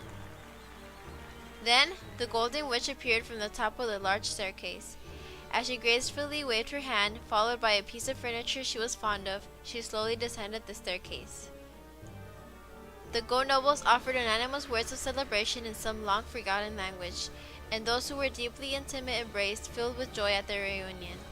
As the witch offered greetings of reunion, the witch's furniture followed behind her the whole time. There was a chain around its neck. The other end was gripped in the witch's hand like it was a trained dog. It wasn't there to restrain him. Those chains were a restraining device whose only purpose was to wound the furniture's dignity. He wasn't permitted to wear anything else on his body.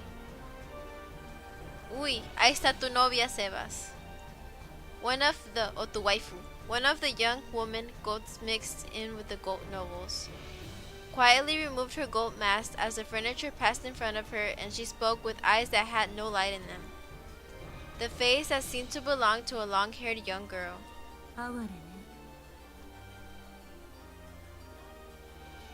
おお、ベルンカステル卿。これはようこそおいでよ。わらわの家具を気に入られたか？いい趣味ね。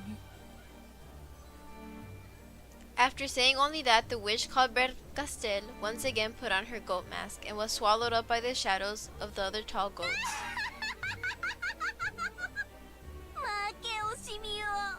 悔しがってるのよ。違いないな。The young woman goats giggled, and the witch once again let out a high-pitched laugh. 今宵はわらわのためによく集まってくれた。久々に古今東西の旧友たちが集う魔女の宴を存分に楽しもうではないか。さあ、今宵を食い明かし、飲み明かし、すすり明かし、食いちぎり明かしてとことん楽しもうではないか。時計を見よ。終わりの時間と始まりの時間が溶け合う時を指すぞ。魔女の宴を始めよう。 When the witch announced the beginning of the banquet, the large clock pointed at 24, and the sound of a bell began to ring out. さあ、今こそ。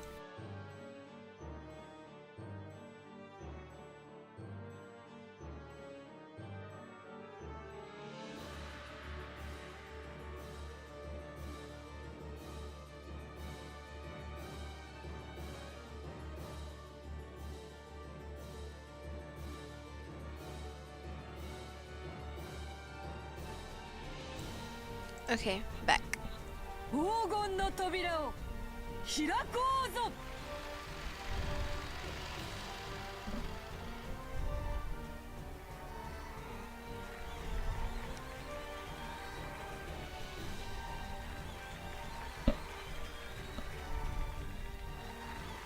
Ooh, what's happening?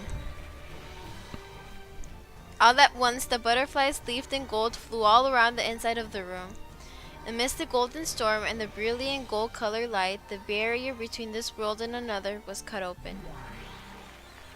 Surrounded by the goat's delighted voices, the mansion of the human world and the mansion of those not human overlapped, and the members of the household who praised the resurrection of the golden witch scattered into gold butterflies and poured out into the depths of hell. It was a golden tornado, a rondo of golden demons. Come, tonight we will put aside rank. Throw open the wine cellar, drop the snake's head into the liquor pot, throw cows and chickens into the furnace alive, drink and eat and sing and dance, sneer and kill and desecrate and degrade.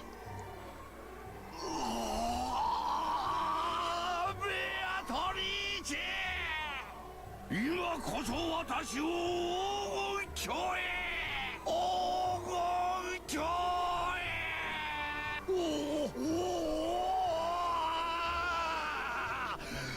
The goat's novels were suddenly crushing in around Kenzo, almost like they were kids demanding the signature of some famous movie star. There were only two differences. First, these were witches, not kids, and second, what these witches demanded was not a signature. The sea of goat nobles began to drown Kenzo. Only Kenzo's laughing voice echoed throughout the area. Ooey, ooey, ooey, no. Oh my god.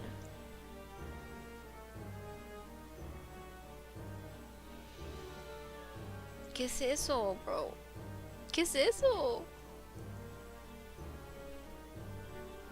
¿Son dientes? Oh no. Me traumó. It was a grand mixture of laughter and his death throes, and Kenzo became wine and meat and bread. An aroma if slurped, a rich taste if gnawed, and a pleasant to tear to bits. The sound of his death throes lingered on sweetly, and if adorned with melted chocolate and golden argent, it would make a wonderful dessert. If you took the bones home, you could also use them in a soup, and the remains could even become toys for the children to play with, and they could also become splendid tools for fortune-telling that always brought misfortune. Uy, eso me dio miedos. The entire scene was watched by the furniture. It was all fantastical. It was all demonic. Was the quaking of its supposedly paralyzed heart proof that it could still feel fear? At that time, its knees buckled and the furniture's body fell down into the middle of the carpet. After all, the witch had kicked those knees from behind. ひざまずき敬意を示せ。額を絨毯にこすりつけて己神の癒しさを示せ。両手を後ろで組み血肉のすべてをわらわに捧げることを誓え。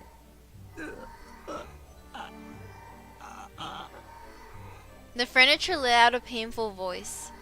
Fear is the most basic emotion humans have. Was that emotion reviving his sense of self, which should already have been slain? まだまだわらわの家具にはふさわしくないか。よい、じっくりそなたをわらわ好みにそしてわらわにのみふさわしい家具に仕上げてやる。今のそなたにできるのはせいぜい客人の方々を楽しませることくらいか。 The goat nobles were surrounding the crouching furniture. It seemed their blazing, blood-red eyes couldn't hide their ecstasy at this new young food they'd been given. And from the ugly teeth that stuck out of countless mouths, saliva, or maybe the traces of meat and wine that they had just eaten, dribbled down.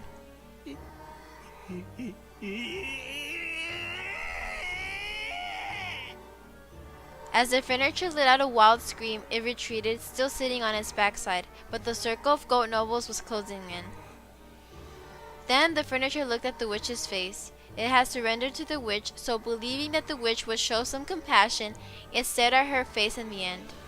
But there was nothing but scorn on the witch's face, and she wasn't even facing the furniture anymore. The witch went off to greet an honored guest with whom she had caught gazes. The goat nobles looked down upon the furniture. Actually, they had been waiting. Just like how one must remove the cork in order to drink the champagne, they had to wait for one thing before partaking of the offerings served at this banquet. Of course, the furniture didn't know about this thing, but it came out of his mouth all by itself. Just like the unavoidable pop of a cork, it inevitably came out of his mouth.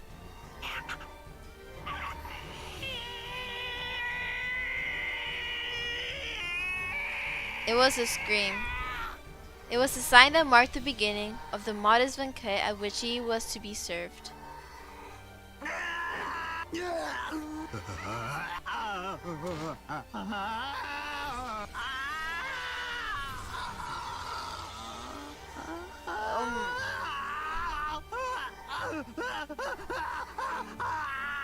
Gabugo kya guki borio. Oh god, this is so disturbing. That's so disturbing. Can it stop? Oh my gosh. That's so disturbing. I cannot.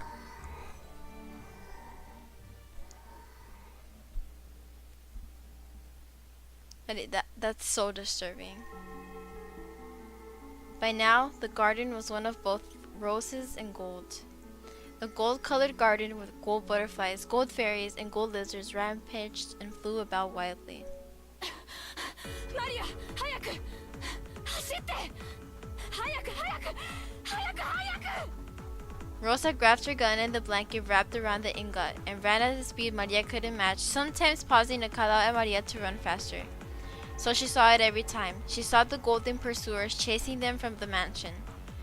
The mass of gold butterflies was chasing after them like a massive crawling hand, and strange-looking shadows with goat heads were chasing after them. There was no need for her to strain her eyes, because those blazing pupils told her what would happen if she was captured.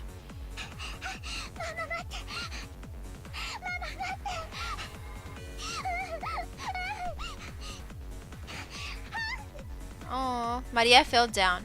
For just an instant, Rosa was ashamed by thoughts of abandoning her daughter and running away, and at the instant her feet touched the ground, she ran back. The goat-headed that had sprinted over to get the first bite grabbed hold of the back of Rosa's own child, haired and pulled.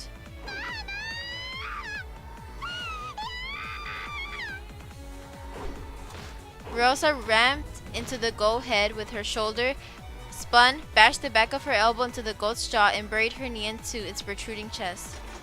And she thrust the barrel of the gun inside the goat's head mouth as it doubled over from the pain in its gut. Wee! Rosa badass, bro. She is a badass. The blast from the Winchester's 45 caliber long cold bullet exploded inside the goat's head throat, and its medulla oblongata was instantly pulverized. The goat's head hadn't understood. It had thought women were like pre-opened wine bottles. It had thought that turning them upside down would immediately make their deep red contents come out. Maria, who had been released, hugged Rosa. But the pursuers were still coming. They could see the giant goat heads, who had given up pretending to be human, running towards them from across the rose bushes. Rosa spilled several extra bullets which had been in the pocket of her coat all over the place and told Maria to pick them up.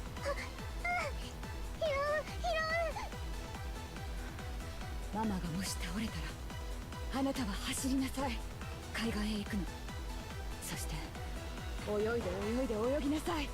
この島のどこにも生き延びることのできる場所はない。やだ、ママと一緒。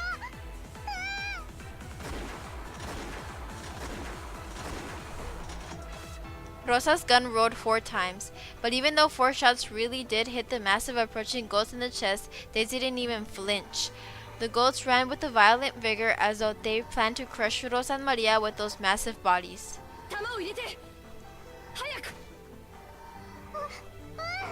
Rosa grasped the blanket with the ingot in both hands, and she herself sprinted, pulling it along. Without even an ounce of fear of those strange-looking giants, if it's to protect my daughter, I'll overcome even hell.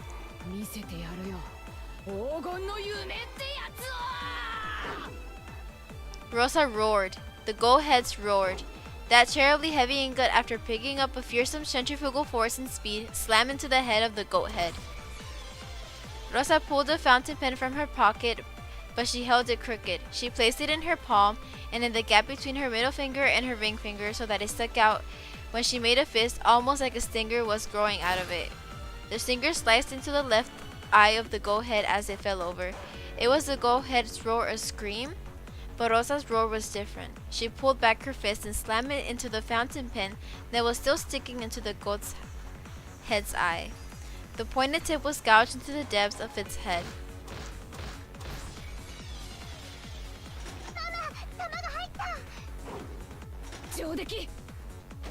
When Rosa grabbed the gun Maria had thrown, the giant finally tumbled on the ground with a thunderous crash. However, at the same time, I saw the goat head pursuers on the other side of the roses bushes increase in number. I've gained enough distance for now. I held onto the blanket wrapped around the ingot and the gun and once again ran with Maria. Why am I running with the gun in my right hand and the gold in my left? Why don't I let go with one hand and grasp Maria's hand? I can't let go of the gun that protects my body. I can't let go of the gold that protects my future. But even so, I've let go of the hand of my daughter, the one who is my future. Run, run, run. She got out of the rose garden and began to run down a staircase through a grove of trees. But Rosa knew this path through the grove turned and twisted many times and only seemed to be long. She tore straight through it. She had played here often since her childhood years, so she knew. To the beach, to the beach, to the sea, to the sea, to the sea. And after reaching the sea, nothing to do but swim, swim, swim. And if Maria can swim, I'll carry her as I swim. There's nothing but death on this island. As she raced down the stairs, she took a bad step. A violent pain ran up her left ankle and her mind went completely blank. Rosa fell down several stairs, shocked by her ankle, which was bent at an odd angle. And the blanket with the ingot wasn't there. She had let go of it in the instant she fell, and it had disappeared somewhere in the darkness. Only the gun was left. Tremors in the earth were getting closer. It was only a matter of time before the goat heads flooded in. She didn't want to imagine how many there would be or how strange they would look. The lightly dancing gold pursuers arrived. The gold butterflies surrounded Rosa and Maria, waving and clamoring as though saying, "The prize is here, the prize is here." Rosa couldn't even try to get up. The violent pain from her broken ankle was so great that she couldn't ignore it, even in her last moments. Ah! What am I doing? I had the gold, which would have been worth several million yen. I might have been able to start over with that. And yet I fell, lost it, and now my own life is in danger. And Maria's too? What has my life been? I was born into an incomprehensible family, with irritating older siblings since the day I was born. What did I do? No matter what I did or didn't do, I was always in trouble and bullied and made fun of. What has my life been?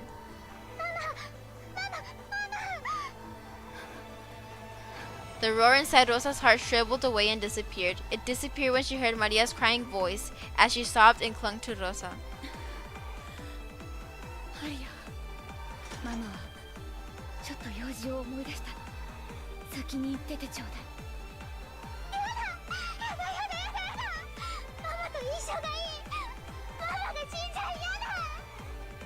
マリアはこんな悪いママでもママと一緒がいいと言ってくれるの。ママと一緒がいい。ママと一緒がいい。あなたのことを一番にしているように見せていつもあなたのことを後回しにしてきた。運動会に行った、授業参観に行った。でもいつもママは世間体のことばかりで、あなた、こんなママとでもあなたは一緒にいたいというの。こんな悪いママなのに。ねえママ、知ってる？世界にママは一人しかいないんだよ。いいママも悪いママもいない。ただママが一人いるだけなの。だからマリアは世界でたった一人、ママ、そしてママにとってたった一人のマリアになりたいの。機嫌が良くて甘やかしたいマリアと、邪魔だからいてほしくないマリアは別人じゃないの。マリアもたった一人のマリアなの。だから怖いママも優しいママも一緒。マリアにはたった一人のママなの。Aww. 私はなんてバカだったの。黄金なんかいらなかった。ただあなただけの手を引いていればよかった。私はなんてバカなママだったの。 The shadows of the goats covered the sky even more thoroughly than the trees in the forest. Their roars blotted out to the world with fear. Rosa still hugging Maria, readied her gun with one hand. マリア、一緒に行こう。ずっと一緒よ。ママが迷わないようにずっと一緒に。すぐに会えるよ。ずっと一緒だよ。黄金鏡で会えるよ。そしたら一緒に遊ぶの。狼と羊のパズルで遊ぶの。ママはまだ1問しか解いてないけど、マリアは全部解いちゃったんだよ。だからマリアが出題してあげる。 She had bought it as a birthday present and then hadn't played it with Maria after that first night. 遊ぼうね。約束する。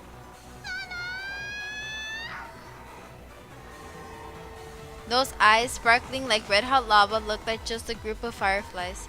They danced, closed in, and attacked. 怖いよ。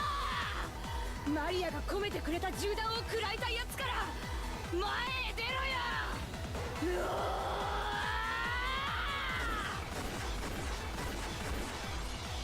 When the seagulls cried, there were no survivors.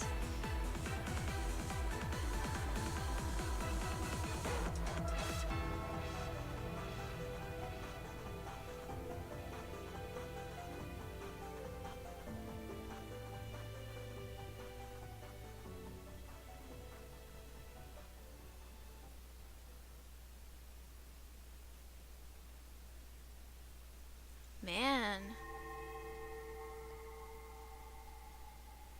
Wow. Oh, the Golden Witch has prepared a gift for me? What? Me preparó un regalo. She prepared a gift for me. Beatriz, what do you have for me?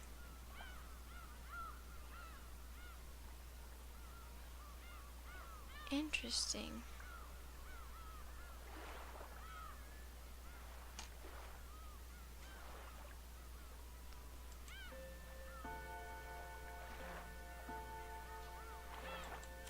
Wait.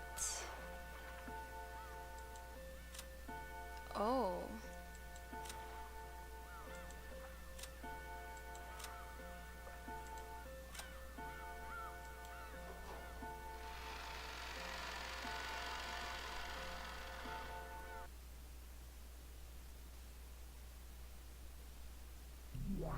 Purgatorio.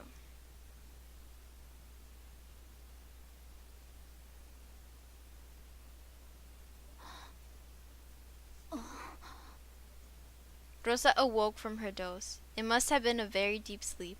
Her mind was hazy and she wasn't thinking clearly.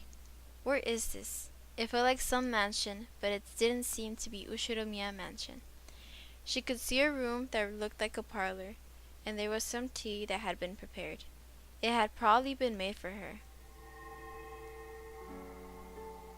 Around the room, some glitter that looked like gold leaf drifted about, making the scene look quite fantastical.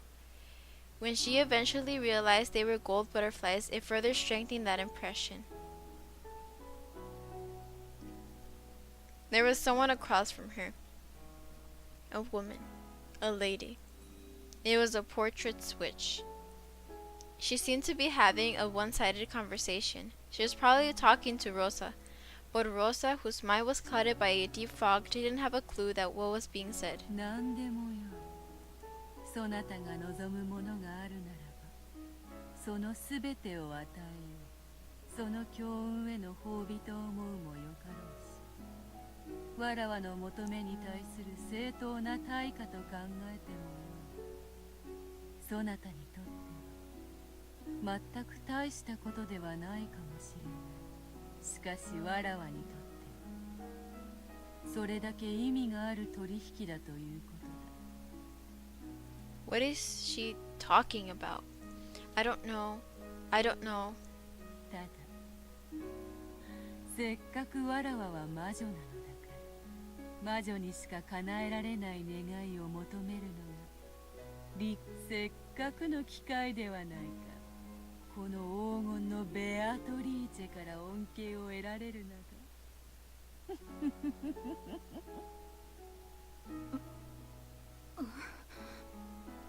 Finally, Rosa started to feel the blood flowing through her body. Her movements were still sluggish, and she couldn't even voice the words she was thinking. わらわの通りなは黄金金蔵に与えたように、山なす黄金を与えることは造作もない。何しろ人の世の快楽はすべて金で換算できる。すなわち黄金こそが人の世の快楽そのものなのだ。そなたは想像ができるか？生涯をかけても使い切れぬ黄金の山が。As the witch blew on her pipe, multicolored smoke enshrouded their surroundings.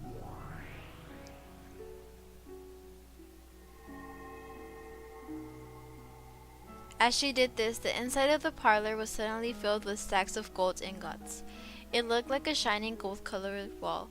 If each ingot was worth several 10 million yen, how much would all of this be worth? It seemed sinful to even think of such a number. しかし、人の世は難し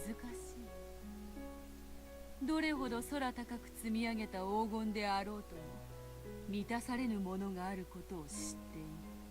埋められぬ隙間があることを知っている。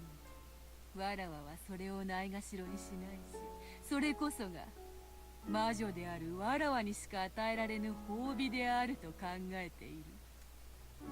そなたのそれを。なるほど、これはいい。わらわにしか与えられぬものだ。そなたもさぞや喜ぼう。口にせずともよい。そなたの心の隙間など顔に書いてあるからすぐにわかるぞ。Rosa felt a touch of discomfort at this witch, who kept on talking even though Rosa hadn't uttered a single word. But since she couldn't manage to speak and was so helpless that it was difficult to even move a finger, she couldn't do anything but listen. そなたの深き心の傷はどこまで遡れば癒せるのか。これ深い深い。時に破片を飲み込んだまま傷口が閉じてしまうこともある。そういう傷は見た目には癒えていても永遠にうずきを感じ続けるものだ。完全に治すために今一度傷口を開くこともあろう。As the witch spoke, she stared deep into Rosa's eyes. What in the world was she peering at? Rosa felt uncomfortable, but she couldn't look away. そなたの痛みはすでに生まれながらにして運命づけられたものか。これはなんともつらいものよ。言わずともよい。わかるわかる。Rosa was gradually being sucked into the witch's eyes. Then the whole world grew dark, spinning around and round as she was sucked in.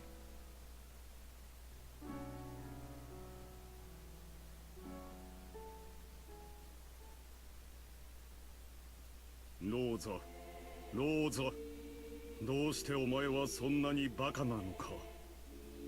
Oh, that's Kraus Nissan voice. Kraus Nissan is a real adult, so he's very smart. So he hated the stupid kid, Rosa. He was a very scary person. I was often hit and my toys were taken from me and broken.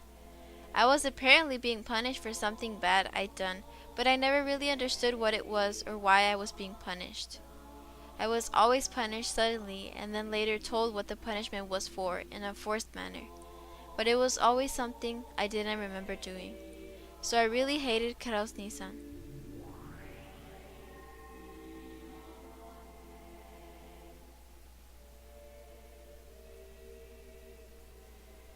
Rosa, Rosa, どうしてお前はそんなにバカなのか? Oh, that's Evan Nissan's voice. Evan Nissan is a real adult, so she's very smart. So she hated the stupid kid, Rosa. She was always a very sly person, and she often lied to me, tricked me, bullied me all the time. Apparently I was stupid, and she said it was only natural for stupid people to be swindled by those smarter than them. So I wanted to become a wise person like Evan Nissan and listen to what she said, but when I obeyed her, for some reason, someone always got really mad at me. So I really hated Evan Nissan. Son todas las heridas de su kokoro. Rose, Rose, どうしてお前はそんなにバカなのか? Oh, that's Rudolph Nissan voice. Rudolph Nissan really knows how to get things done. So he hated the stupid kid Rosa. When Kraus Nissan was around, he would be friendly with Kraus Nissan. When Eva Nissan was around, he would be friendly with Eva Nissan. And when Kraus Nissan wasn't around, he would be violent like Kraus Nissan. And when Eva Nissan wasn't around, he would play dirty like Eva Nissan. And even though he was also bullied most of the time, when Kraus Nissan and Eva Nissan weren't around, he gave me 2 people's worth of bullying. So I really hated Rudolph Nissan. Oh, but these were my memories from when I was a kid. It's common for unfair things to happen between kids, and you mustn't hold on to grudges for such things forever. With time, those memories get buried away, and forgetting them bit by bit is supposed to be part of growing up and becoming an adult. So becoming an adult is the same as separating yourself from all those memories. And because of that, no matter how much time passed, Rosa couldn't become an adult. Even though she had been blessed with a daughter called Maria and was called a mother, she didn't at all feel like she had become an adult. The witch pitied her for that, and she smiled, saying that she could heal that pain herself. どうやって癒すのか。可能ではあるが簡単ではない。時間を巻き戻し、そなたに兄と姉がいなかった世界を与えることもできよう。しかしそれでは、そなたは兄と姉に苦しめられた記憶が残らず、ゆえにそれをもって褒美であると言われても納得はできない。飢えは癒してこそ満たされる。飢えそのものをなかったことにしても誰も感謝しない。日々の飽食に感謝する若者がいないような。わかるか? I think she's telling me something really complicated. In short, even if she makes it so I never had older siblings, that wouldn't remove my pain. Maybe that's what she's saying. Strictly speaking, that's not quite right. Healing isn't the same thing as removing pain. It's the pleasure we earn as compensation for withstanding pain. Therefore, removing the pain isn't healing. To know the joy of healing, you have to know the pain. となれば、そなたの痛みに報いる喜びがいる。そなたは苦難の過去を誇っていい。苦難を知らぬ者には味わいの快楽を知る資格があるからだ。この快楽を知る者は同じ喜びを他者にも与えずにはいられなくなる。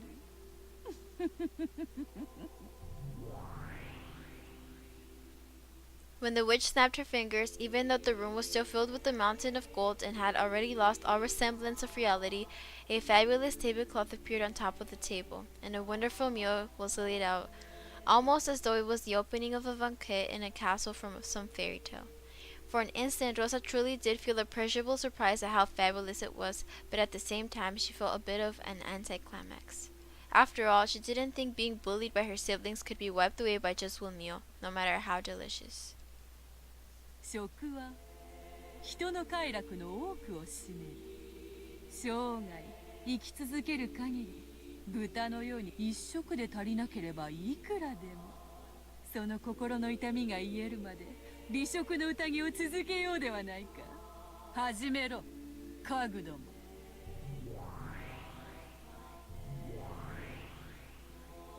As the witch clapped twice, there were suddenly two gold-head servants there, and they began to prepare the meal. From the beautiful dishes adorning the table, they efficiently took some food and began to pile it up on Rosa's plate.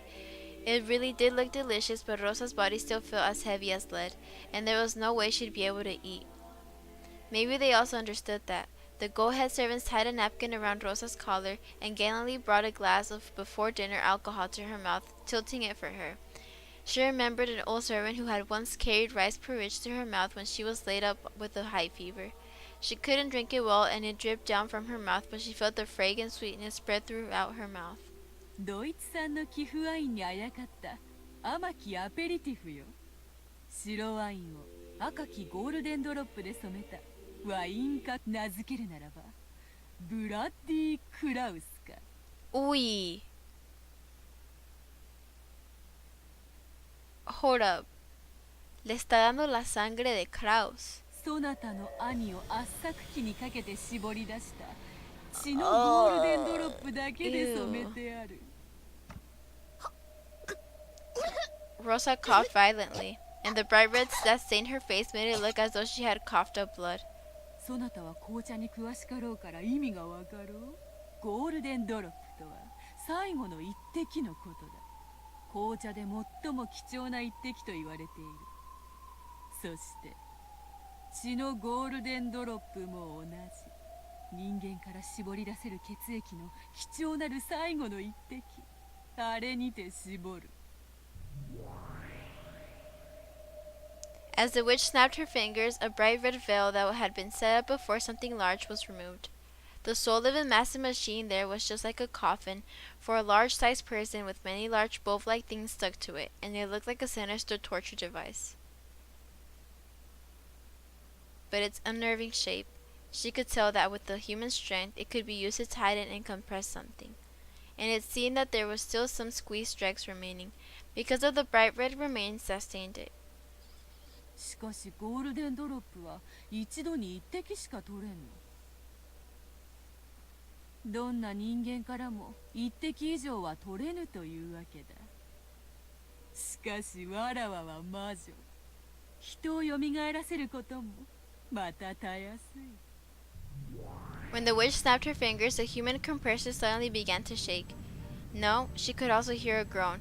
It looked almost as though someone sleeping in that man-sized coffin had woken up and was now struggling to get out. But that was wrong. What was inside definitely had been squeezed dregs.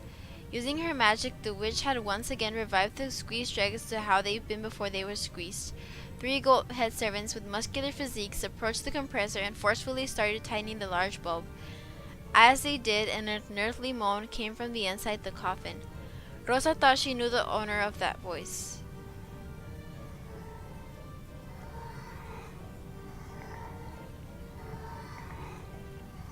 Ew.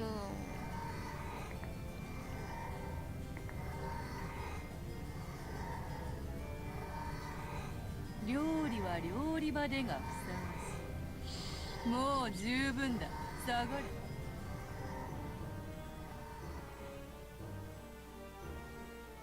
ゴールデンドロップがどれほど貴重なものかお分かそれを集めそれほどに赤く染めるには何十人分も絞らなければならない。 The witch Stephanie said that only one golden drop could be taken from a single human, and yet she had dozens of people worth of golden drops from a single human. Only a witch could do this. The golden wish Beatriz could kill a single human endlessly. In other words, before Beatriz, even death did not mean freedom. 一口目はいらぬか。この男に殴られて口中に滲んだ血を飲み込んだ日を忘れたか。そうそう、あの味こぼし尽くして枯れ果てた涙の味を思う。その悔しき思い出を癒して足りるアペリティフであると信じている。Once again, the gold-head servants tilted a deep red glass against her mouth. Rosa tried resisting by closing her lips, but the deep red liquid was relentlessly poured into her mouth, which hung open with shock, and the inside of her mouth was filled with a ghastly sweetness. It definitely was a fragrant sweetness. The living blood of her brother, who had given her such a hateful thoughts and made her soak her pillow so many times, had been collected from his death, repeated dozens of times. How could the chrism-stained wine not be sweet? But Rosa tried to spit it out. Because of that, the deep red wine that spilled out of Rosa's mouth looked like just a blood stain. Now that she knew that this ghastly substance wasn't a simple aperitif, Rosa couldn't help but feel uncomfortable about what would happen if this banquet continued. それは旬の野菜による二枚舌のサラダ風だ。お前がいつか食いちぎってやりたいと9歳の誕生日の日に願ったエヴァの舌で作った念願のサラダよ。Ooh. When Rosa heard the true nature of the pink-colored meat piled up on the salad, she had sudden impulse to vomit her guts out. Furthermore, the gold servant stuck a fork in it and carried it to Maria's mouth. 姉の二枚舌のお味はどうか。さぞや柔らかくとろけるであろう。It probably would be quite sweet, soft, and enchanting in her mouth. After all, Eva's lies were always sweet, and young Rosa had always listened to them. And, you might say, the stimulating pepper seasoning expressed the truth behind those lies as well. Ew. As the tongue salad that kept being pushed into Rosa's mouth was covered with saliva, she spat it out. But the gold-head servants carefully returned it to the plate and carried it to Rosa's mouth over and over again. That's disgusting. そのサラダにはエヴァの舌を5枚も惜しげなく使っている。舌は1人から1枚しか奪えん。しかしわらわなら何度でも奪える。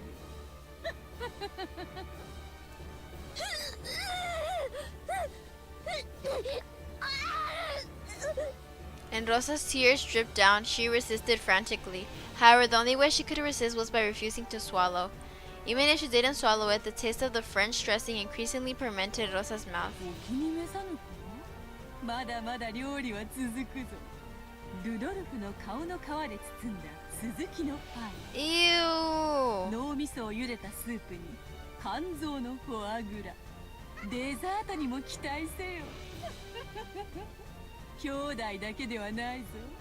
お前が信頼しにもかかわらず裏切った人間たちをふんだんに調理した。この宴をそなたの心が満足するまで永遠に続けようではないか。永遠。嬉しいだろう、後ろ宮ローザ。嫌がるふりなんかするなよ。本当は嬉しいってのは分かってるんだぜ。笑いたくば笑えばいい。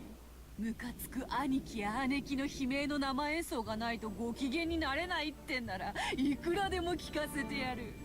いいんだよ、いやいやで。それがお前の性分なんだろ。なのに表向きは苦しんでるふりをしてるだけなんだよな。いいんだぜ。ここにはお前が気にする世間体も対面も何にもない。存分の大笑いして食い散らかせよ。最高の宴だろ。後ろ見やろうぜ。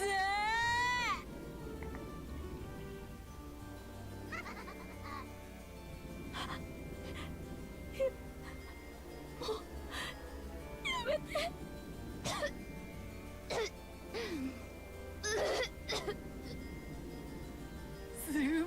すまぬ。デザートを驚かそうと思って内緒にしていたが、やはり明かせばフルコースを食べ遂げようという励みにもなるだろう。デザートはお前が愛しているふりをし続けなければならないマナ娘マリアとリンゴのオーブン焼きだよ。うまそうだろ。こいつを食べればお前は全てから解放される。自由だよ、自由。やっとローザという一人の人間として自由を得るんだよ。嬉しいはずさ。よだれが垂れてるぜ。鏡を見てみろよ。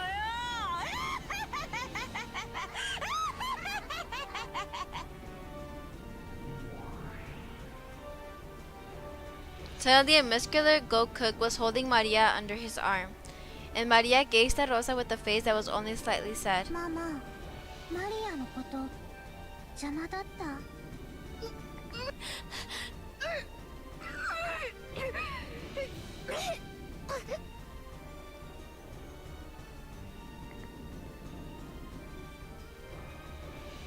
As Rosa spat out the food that was continually being carried to her mouth, as she was covered with filth and saliva and blood, she resisted filthily and screamed.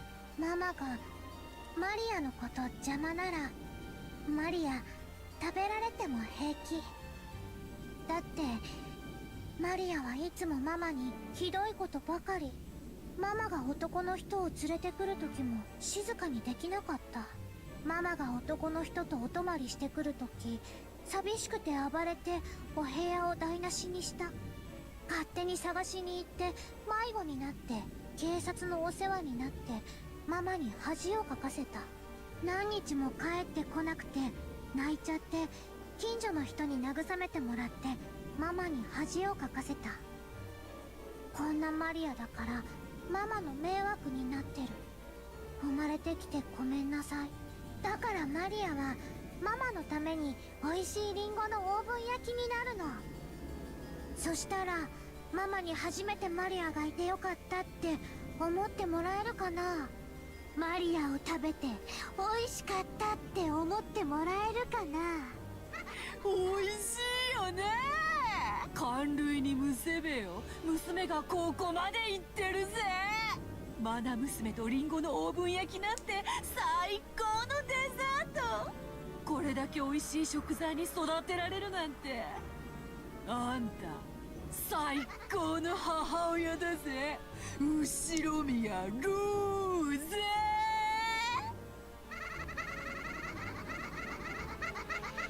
Oh my gosh. ママ、今までありがとう。バイバイ。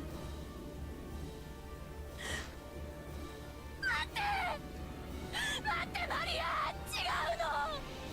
もうやめて、もうやめて。こんなの嫌。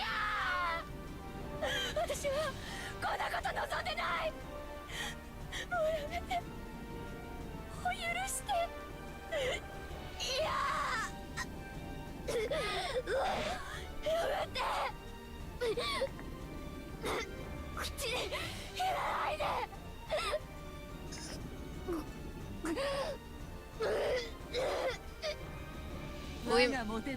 I feel like throwing up. ならばそなたには認めてわらわが魔女であることを宣言せよ。後宮ローザはベアトリーチェを魔女と認めると宣言せよ。認めます。後宮ローザはベアトリーチェを魔女だと。だからマリアを返して。私を解放して。ついに認めさせたぞ。小賢しきバトラはすでに屈服し、黄金鏡に招かれながらわらわを否定。完璧、It's perfect。成し遂げたぞ、完璧な勝利を。